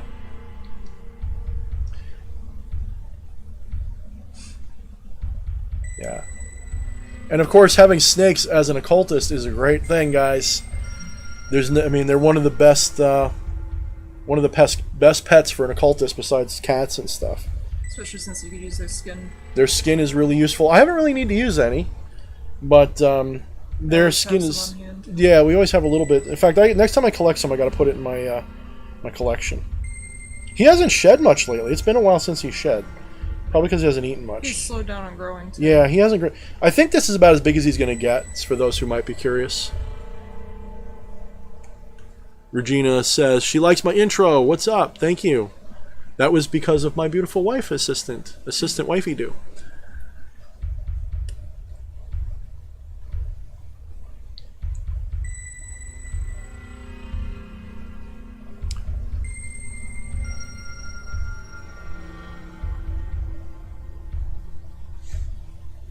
Yeah, I can't really comment about the urine. I don't use urine for anything. It's not really something I really need. See, like right now, he really wants to get on my microphone. I don't know if you guys can see him looking. Like, a ball python doesn't normally do this like this. Usually they're balled up for like a good 20 minutes in your hand until they finally feel like they can move around. So he's brave, I guess, is what his deal is. He's brave. Bit of a daredevil, too. He jumped out of my arms once, and it freaked me the hell out, because I was sitting in this chair, and I don't know what happened. He just kind of rolled out of my hand. Like, I'm holding him, he just somehow figured out how to do it, and just, like, plop on the ground. And I panicked, because I'm like, oh no, he fell from, like, 4 feet. That would kill me at his size. Turns out these kind of snakes, although it wasn't great for him, you do have to be careful, they can fall from 4, 5, 6 feet. They do it routinely in the wild. Doesn't mean you want to drop them or anything, but he was fine. Didn't hurt him at all. They're like rubber inside. Yeah, he does. He wants to be the star. Whew. I'm gonna sneeze from his from the dust in his cage. I gotta clean it out. Yeah, he wants to get in my clothes now. He doesn't want to be. Evil King's got a question. No, not all pythons grow that big. Ball pythons only get about, 800 grams? No, they can get quite a bit bigger, but the males get between 3 and 4 feet long, so he's just about that length now. It's the tree pythons. Yeah, the carpet pythons. The carpet pythons. And there's others. The ones that climb in the trees get significantly bigger. Yeah, and boas get bigger potentially too. So what would I use snake skin for in ritual? Probably the usual stuff that you would imagine. Renewal rituals, healing, connecting perhaps with draconian currents, things like that. Not necessarily as an offering, but as an ingredient. Especially for things like healing. Healing and renewal. And yes, females do get bigger. Longevity. Snakes are long-lived creatures. Yeah, and so a female is going to get a lot bigger. Like a female would get between 4 and 5 feet long. And the male is going to weigh between maybe 800 and 1,200 grams at most, whereas a female is going to be more like 1,200 to 1,500 on the bigger side. Thank you, Dice. I love that you show up. To be honest with you, I probably should have, for my first snake, because this is my first snake, probably should have gotten like a corn snake or a coral snake or something. They're a little bit less finicky about the food. And they're a little bit, I think, a touch easier to care about, to take care of. But they're so close, and I liked the size and look of a ball python. And let me be honest with you, if you ever see one in person, look at their little snoot. You got to look at their little, they call it a boop snoot. If you ever look at their little nose, I swear, you can't be evil with a face like that. You just can't. That's a little baby boy. He's a baby boy. Yes, he is.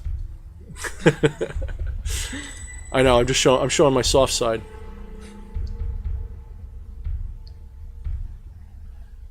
Should see him with our dog. corn snake, and I'm thinking king snake. I'm thinking of king snake. Sorry, the coral snake's the deadly one. Yeah, you're right. I'm bad with names today. I've been very preoccupied with bullshit.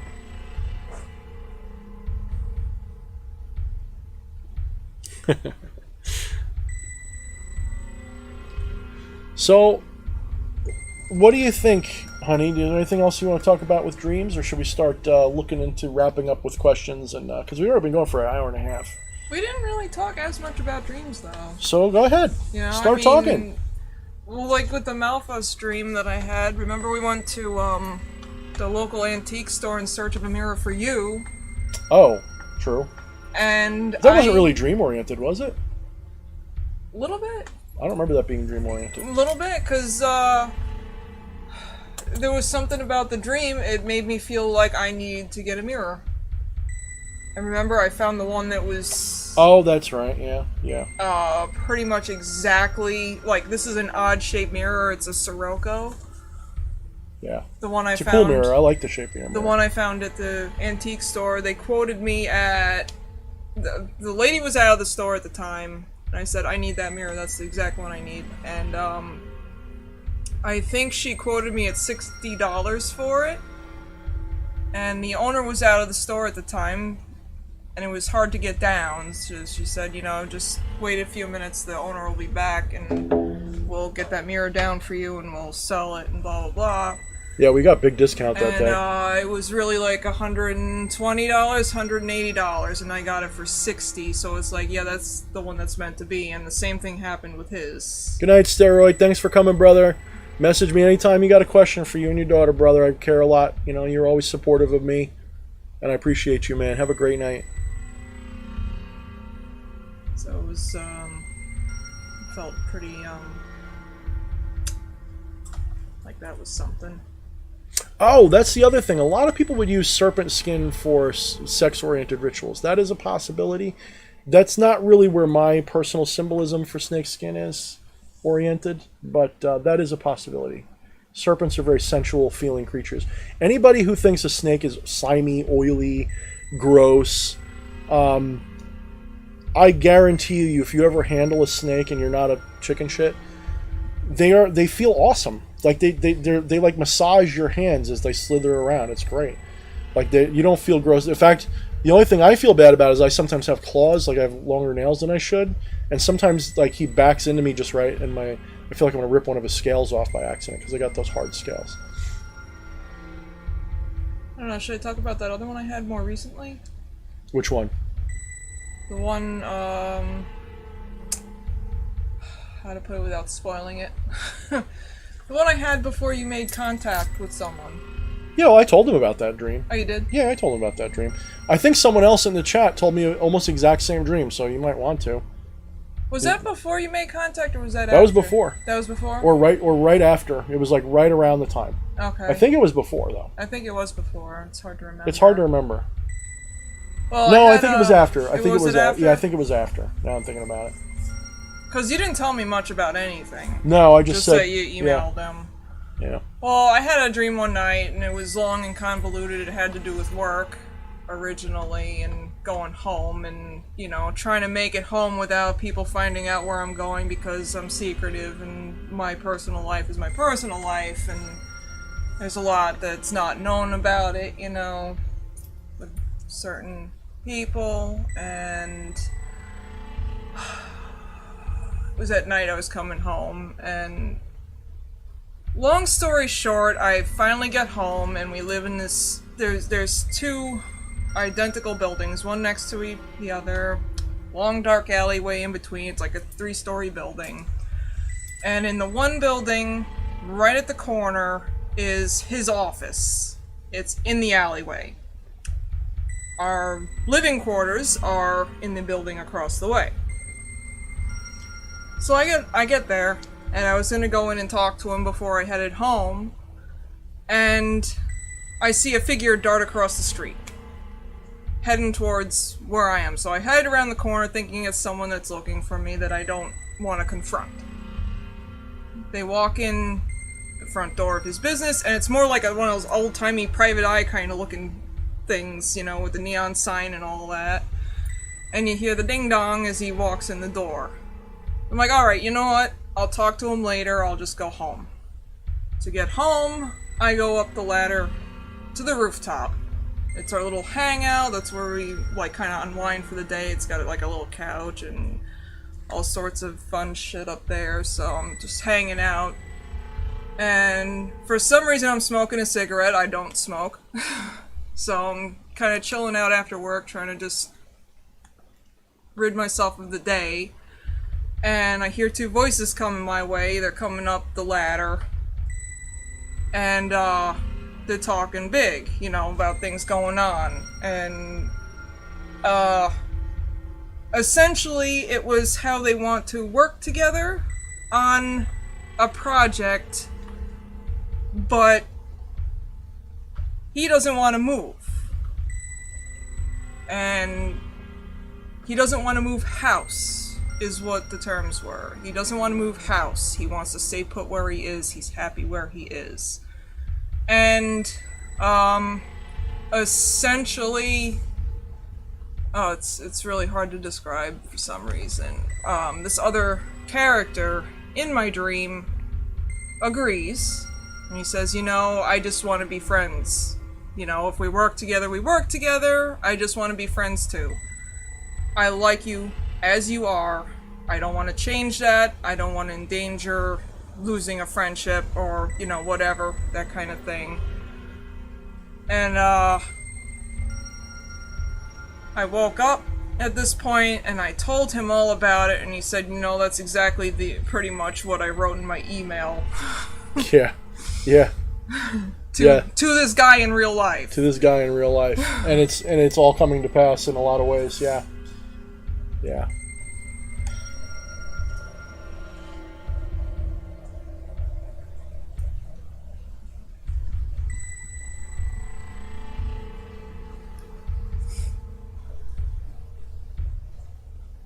Let's see. So I think we're going to pretty much start wrapping it up, guys. So one of the things I wanted to talk to you about dreams, probably the biggest thing that I think of about dreams is that people have... In fact, why don't you put him away so I can concentrate? Unless you want to hold him, but he might be getting cold. I'll hold him. He might be getting a little chilly. There we go. Take my ring off. Yeah, he's like slithering through and catching on my ring a lot too. I don't want him to do that. Okay, so this has a lot to do with the nature of reality itself.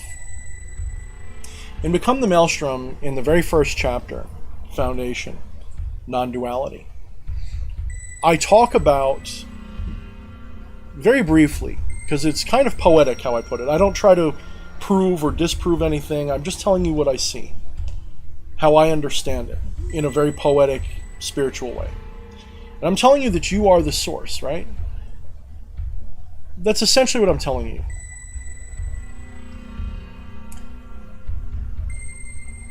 I'm also telling you that you're the dreamer and the dream.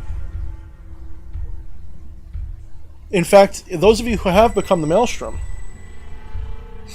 you will note that on the cover I have sigil script, and if you've decoded that, you know what it says. And I forget the exact wording, but it's reality is a dream and all dreams can be lucid. Reality is a dream. Everything you experience, every moment of your life is a dream that your biology is having, informing your self-awareness. Your experience of reality is after the fact, and it is always now for you. And we as human beings, because we are trapped in this dream, because we have a certain way of thinking, we believe that the waking dream is the real world and the sleeping dream is the not real world. However, when you understand, even on a skeptical, scientific level, what experience is, even when you begin to understand that your sense of awareness is delayed by 0.02 seconds, when you begin to understand that your experience is a collaboration of multiple parts of your body bringing you information, and that information is translated into symbols, not actual things. You're seeing symbols of reality. You're not seeing what reality is. I do have another point I want to mention too. Okay, just try to remember because I'm going to be doing this for a little bit. Yeah. So you're seeing symbols of what is. Well, that's no different than a dream when you're sleeping. In fact, your brain doesn't actually know the difference between dreaming and awake, except through what I call context, the veil. The veil is context. That is the secret of the spiritual veil. It is context. When you are awake, you are on the waking side of the veil. When you think you're asleep, you're on the sleeping side of the veil. But both are exactly the same experience, the same reality. On the waking side of the veil, your consciousness is focused on what your biology is doing. Your body has entered the awakened state, which means all of its faculties are turned on. When you're sleeping, your brain actually puts a chemical into your brain that prevents your brain from interacting with the rest of your body the same way it normally does. This way you don't, if you're punching in a dream, this way you don't actually punch somebody. Although sometimes it doesn't work. So your brain, when you're asleep, is literally a brain in a jar at that point. Cut off from most of sensory input from your biology. When you're awake, your brain is still a brain in a jar, except now that jar has input and output. Now that brain in a jar is more like a brain in a jar inside of a machine. So when you're awake, you're having a daydream. You're having a waking dream. That is what life is. That's why I call being alive the embodied waking dream. That is what I define as our living experience. The embodied waking dream. When you're asleep, it is the embodied sleeping dream. When you pass on, when you die, you don't die. Your body simply ceases to be the focus of attention for your consciousness. You are now having the disembodied dream, in which there is no sleeping or waking. When you're asleep, you're actually closer to death in the sense that your brain, being cut off from its body, has a different kind of input-output signal to your consciousness. Your consciousness is not actually generated by your brain. Your brain actually receives consciousness. Your brain is like a radio antenna. There's actually scientific theory about this called panpsychism. There's a lot of different versions of it, so I'm not going to bother trying to explain it, other than the simple idea that consciousness is a fundamental force or element of reality. And that consciousness is not a product of biology. The consciousness is either in everything or that biology tunes into that consciousness. Both are kind of the same thing if you think about it. So when you're having a waking dream versus a sleeping dream, what is the real difference? And I bet you a lot of you are going to give me a lot of good reasons. You know, how can you tell the difference between when you're asleep and when you're awake? Most of them will just fundamentally end up being, well, I just know the difference. And when I ask you to rationalize how you can tell the difference, you're going to say, well, because when I'm awake, there's certain rules and laws, and I can't fly, and if I pinch myself, it hurts, and all these different things. Okay, fair enough. When you're asleep, yes, I am slightly describing Tibetan Buddhism. You're absolutely right. You're absolutely right. When you're asleep,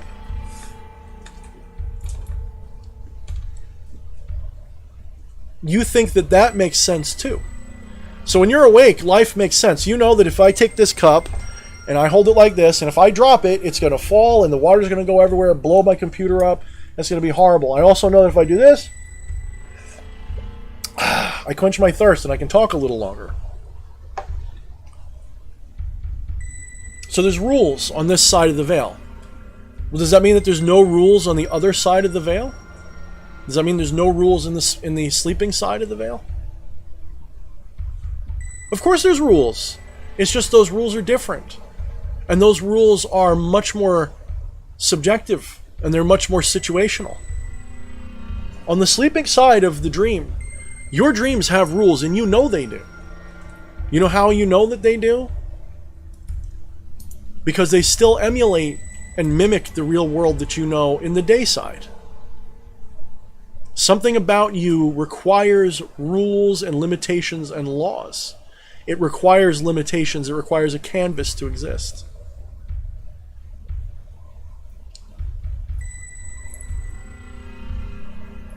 So even on the sleeping side of the dream, you create limitations for yourself. You create laws and limits. You create things you can and cannot do. Why were you running from Vine, from the lion in your dream? Because everyone else was. Okay, you were scared of it. You didn't want to get eaten by it. It was going to attack you. Yeah. So you had reasons. You had logic in your dream, didn't you? The same thing will apply to all of you. None of your dreams are just a gobbledygook of nonsense. In my dream, everything made sense. There's this, like, the weird-ass dream. That's why I told you that weird-ass dream, partially because she has told me to. Did you? No, it doesn't matter. It's a good example, though. It's a weird-ass dream, but in the dream, everything made sense. It made total sense that in the middle of this suburb, there'd be a giant, Brooklyn-style high-rise with graffiti all over it. It made total sense that two fat guys are going to be slapping their butts together, and I'd have to push my way through it. It made total sense. I didn't sit there and go, well, this can't be real. Nope, made total sense to me at that time. Think about that, guys. Think for a minute about what that means. When you're sleeping, you don't know you're sleeping 99% of the time. When you're awake, you don't know you're sleeping 99% of the time. Because you think you're awake. On both sides of the veil of sleep, you think you're awake. It doesn't matter which side you're on, you think you're awake. So which one is more true?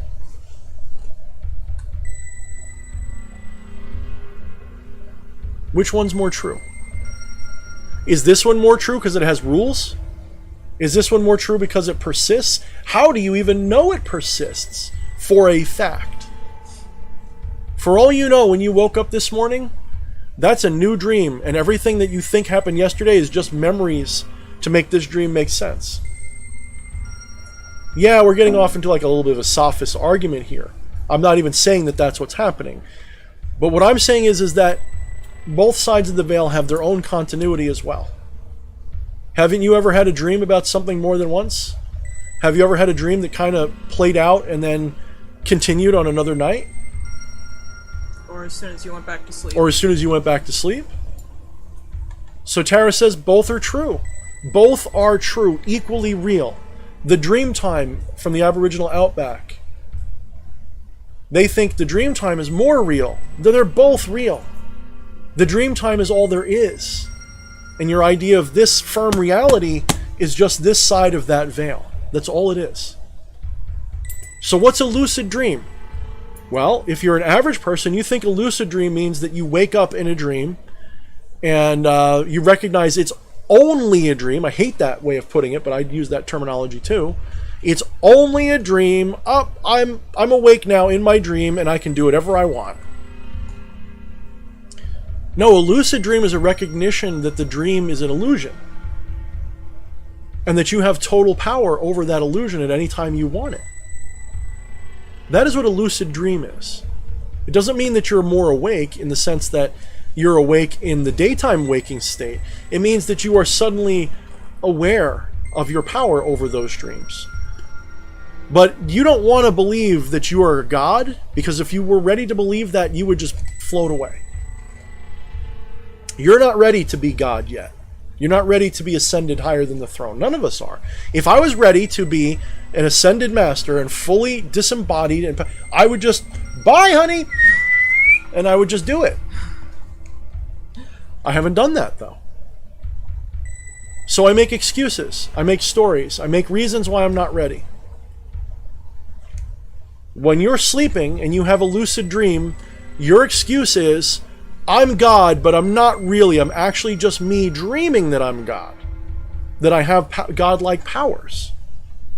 And so it makes total sense to you, and you don't have anything to worry about. You can wake up the next day and still be you, because that's who you want to be, no matter how horrible you think that is. Yes, technically you've already been God. You are God. There is no time, right? Yeah. But in our embodied state, in our waking dream, we create time out of what we want to make it, right? We create this. So a lucid dream on the sleeping side is waking up and thinking, hey, I'm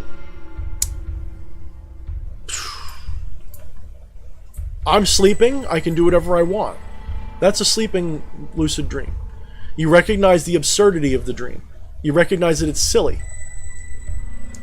Well, can you have a lucid dream on the waking side? Can you have a waking dream? Can you have a dream? Can you be awake and have a lucid dream? Think about your life. Think about moments where your life was weird. Think about moments where you saw things that weren't there. Think about moments when you did psychedelics. Think about moments when you, for a brief moment, went crazy. Think about crazy people who see things that aren't there. Think about that guy walking the invisible dog. That's a story I tell because it's funny. When I was a kid, growing up in my hometown, we went to Friendly's quite often. And every now and then, there was this weird guy who would walk with a dog leash, and he'd hold it out in front of him like a dog was pulling him. And there was no dog in the leash. And we would joke that he's walking an invisible dog. To us, there was no dog there. To him, there was. And in his mind, he could prove it. Maybe he just decided he wanted a dog, and so he made a dog. But because it's on his subjective side of reality, we don't see that dog because it wouldn't make any sense for us to see a dog.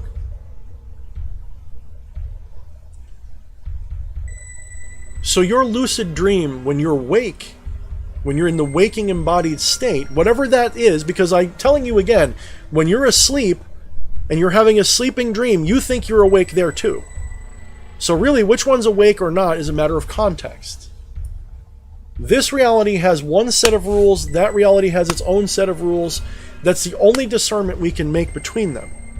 The rules on this side are very rational and linear, the rules on that side are more subjective and bizarre. But on that side, the rules we follow on this side probably seem irrational and bizarre to them.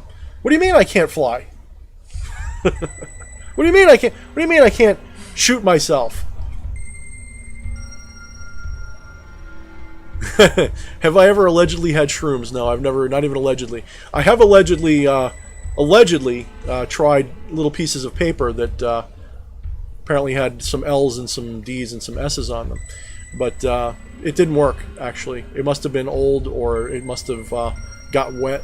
Either that, or I'm actually tripping balls right now, and I'm still 12 or 13 years old, and I'm laying in a field at the park, and all of you are just little kids walking up to me. All of you are little kids poking me with a stick saying, Mister, what's the meaning of life? That's what this is. No, I've never touched any of that stuff. San Pedro's on the list, but just to round up what I'm saying, so what is a lucid dream in the waking state? Magic. Magic is a lucid dream in the waking state. When you go into your ritual chamber, or when you do a candle spell, or when you meditate your way, or when you do, somebody mentioned astral. When you're doing those things, you are rending the veil. You're picking the veil up and going, oh, there's not much of a difference on either side. They're both basically the same. You're creating a reality in a lucid way. That's what you're doing. But the thing is, remember what I said before, you're not ready to be God yet. You're not ready to just leave this all behind and float up and take the next level yet. If you were, you'd either, I don't know what, because I'm not ready to do it, so maybe I'm denying what it would be. I don't know exactly what that is.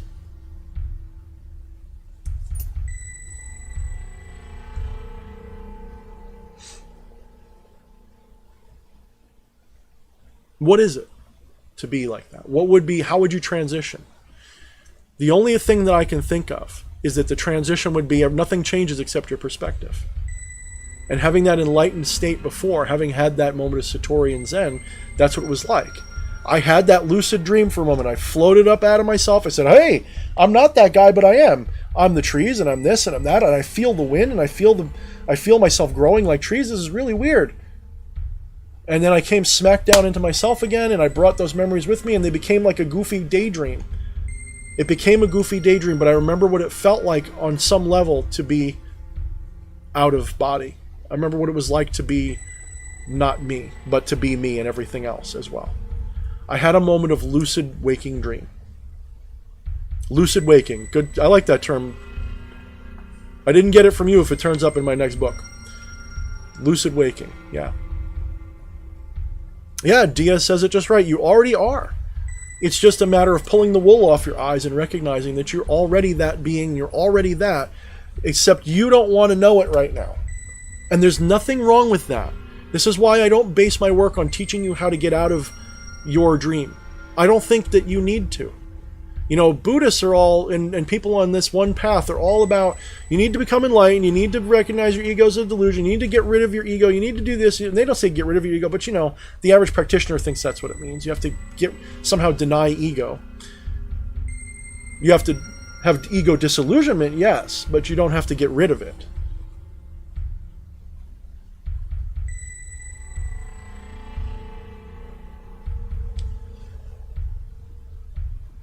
They're all talking about becoming enlightened as a goal. They're all talking about becoming selfless as a goal, about having no ego as a goal. That's not your goal. Your goal is to experience life to the fullest, period. And one fun adventure you can have as a living being is to recognize that there's a lot more to you than just this, and to have that enlightened state experience. To wake up one day and go, I'm you. And not just say that as a matter of speaking, but to believe it and feel it. To have that moment of awakening. The ego is a necessary thing. It absolutely is. Without ego, you could not interface with the reality around you. How could you interface with this reality in a meaningful way? You know, I mean, this stone doesn't have ego. This piece of nuamite does not have ego. It has an egregore, it has a form, but it doesn't have an ego. Except the one I give it. If I get rid of my ego, I'm a stone.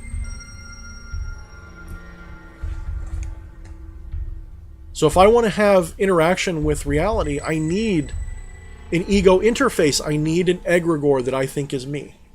I need something to work through, like a computer program in your computer. The fundamental state of reality is like the hardware of your computer. Your higher self is like the user. Your biology is like the keyboard and the screen. And your mind is the computer program and the desktop operating system. And without that operating system and the mind, the ego, you could not interact with or interface with the hardware underneath. You would just be nothing in a hard drive. You would not matter. You know, your operating system is memory, is information stored on your hard drive. It itself does nothing. Your operating system is an ego. It's a story. It's a story your computer has been told and remembers. And then the different parts of the biology interact with that story, and the end user interacts with that story and makes it turn into output. Input and output. It turns into data. It turns into video games, into experience.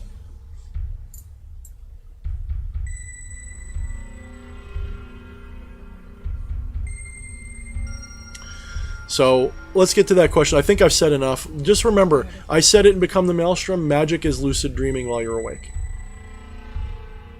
And you can take that very far. It can go from just a ritual where you say bibbidi bobbidi boo and something cool happens to you have full out-of-body experiences, trances, demons walk out of the walls, the whole works. How real and powerful it is? For me, I keep it rational because it's more fun. For you, maybe it is true that when you do a ritual, out of your closet will stride a demon like it's a portal to hell, and it will be perfectly... Maybe that is what it is for some people. So... Alright, go ahead with your question. Okay. This is probably going to be the last question, guys, because we've gone on for 2 hours. I'm losing my voice, and she won't stop talking, so... Dia Phoenix asks, T. Camilla, have you read The Art of Dreaming by Carlos Castaneda? Oh, good question. I'm going to be completely honest as far as reading. I have really bad dyslexia, and the only thing that saves my ass is the Kindle with the dyslexic font. As far as reading a lot of works, I have not. I haven't read that one. Yeah, she's read most of Shadownomicon now. She has not read Become the Maelstrom. Tisk tisk. I've read some of it. I've skimmed. She skimmed. But you know, she has her ways. She can be stubborn. That's why I love her. Hit me. Okay, she hit me. Spousal abuse. Yeah, blame her. But yeah, I think you should. Carlos Castaneda is awesome. You can actually find on YouTube. There's a lot of people who read his books. I guess there's some like books on tape kind of. Yeah, they're for free. You can get. The one that I loved is the Yakiwe Don Juan. I can never remember the whole title. I always get it wrong because my memory's stupid. But that you should actually listen to that soon because it's awesome. I did want to add something about dreams as well. Okay. Okay, so I did a thing with Amdusius last night. Oh yeah. All right. Oh yeah. Oh yeah. Yeah. Where's my phone? And I asked him to come into my dreams, you know, to work with me through them. I had some really bizarre, full night dreams that I do not remember. I just remember waking up saying, holy fuck, that was weird. Several times throughout the night. But that happens quite often, and I'm going to say this. A lot of times I will, like a week or two will go by, and all of a sudden it'll click what that dream was about. And that's when a lot of gnosis pours in. When all of a sudden that dream clicks. So, there's times when I don't remember the dream at all, and I'll say, where the hell did that gnosis come from? Yeah. But I think it has to do with the waking the waking dreaming consciousness. You know, it all goes hand in hand, like what was said already. Trying to think of where I was going with this. Kind of lost my train of thought. That's right. Just talk.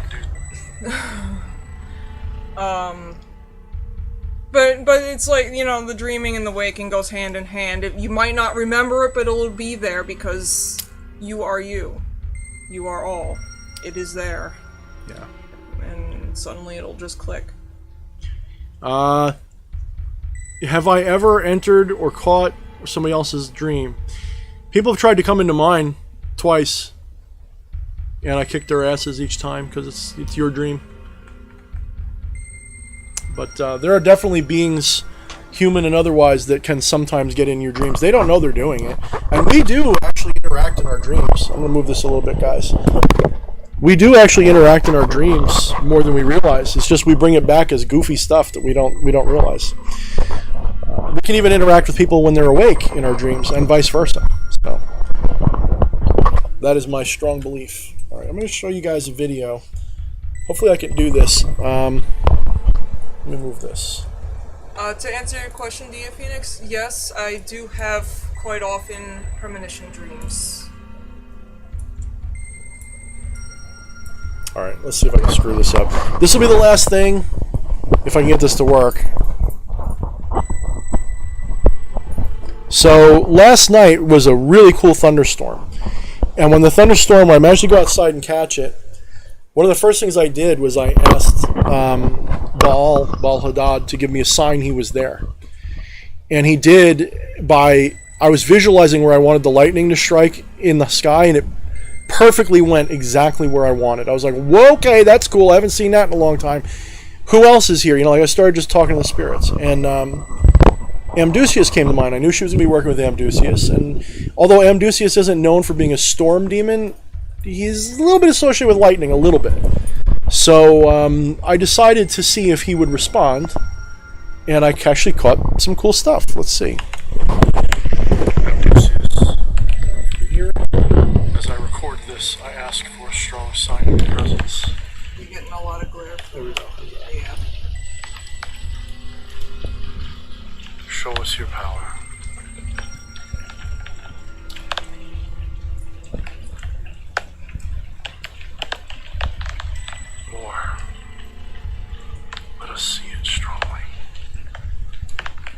My arm's gonna get tired before this is done.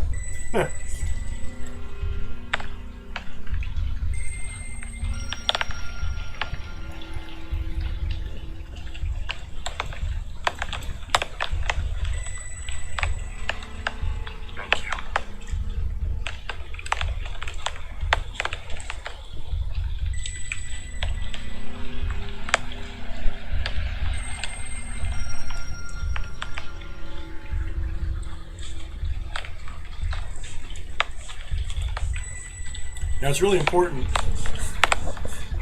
One more sign. Oh, yeah. I think it's good. So that's good enough. My arm's getting tired anyway. So you can kind of see, you know, that was that just the natural pattern of lightning? Yeah, I think so. Was it quite coincidental and synchronistic that it happened in response to my requests for signs? I think so. Was it Amdusius or Baal making the lightning do those things? Or was I predicting it? Was I lucky? That's up to you. That's up to you to decide. I know what it felt like to have that happen. You can tell. When you feel it happening, it's happening. So, Tara's got wild videos, guys. Just to let you know, she's going to send us all pics. And her videos are wild, too. I'm just kidding with Tara. She's got a good sense of humor. She'll probably think that's funny. Unless she meant it that way. Tara's gonna be a cam girl, everybody. We're gonna after we're done with this stream, we're going to Tara's stream. Don't hit me. I know what Tara means. She means supernatural stuff. I'm just being funny with it. That's right, Tara. It depends entirely on what you believe, and what you believe is real. At least for you. Not for everybody around you, but for you. And if you respect other people's beliefs, you can have your own universe of magic and power, and everyone else around you can be a boring moron that doesn't believe in anything. And you can both be right at the same time. Well, not for nothing, but the lightning that you just displayed kind of reminded me of last year. Actually, a couple days from now last year when I did the initiation with Nyarlathotep. Yeah. And, I mean, shit happened, okay? Yeah, I did see shit when I was out there. In fact, on the last night when I was coming in, Shadow Man was out there as well. Yeah. But one of the things I relayed to him was how I do have a hard time communicating. Receiving. You know, my third eye is not its best waking, as we all have been discussing, but I asked him to come into my dreams, and before I even finished the question, okay, this is 4th of July night. 3 o'clock in the morning. Dead silence. Out of nowhere, as soon as I finish my question, a mortar goes off. Boom! Yeah. Took it as a yes. Yeah. And you have to treat those things that way. You have to treat even the most mundane seeming thing as a sign if it's happening and you're feeling it. Sometimes it's just sometimes it is just a nothing. Sometimes it means nothing. Sometimes it means everything. And don't be afraid of either one. Alright guys, so I guess, what do you say?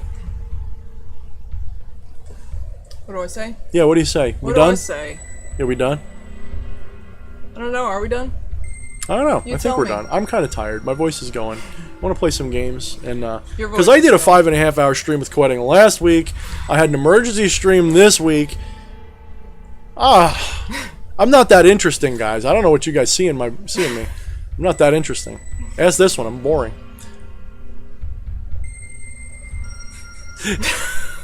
I wasn't even looking at the screen than I did. I was reading the things. I looked over. I just see the eyes. Well, if you're boring, then what am I?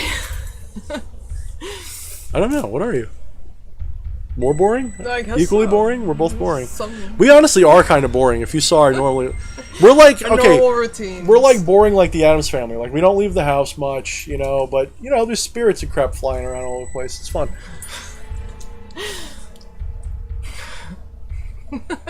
I might become a cam girl. That is a possibility. Hold on. No, I don't think I'll be You a cam gotta girl. get the implants first. I don't know. I'm going to be the flat one. The flat ones get money too. Sometimes they get more. I'll be the chiclety one.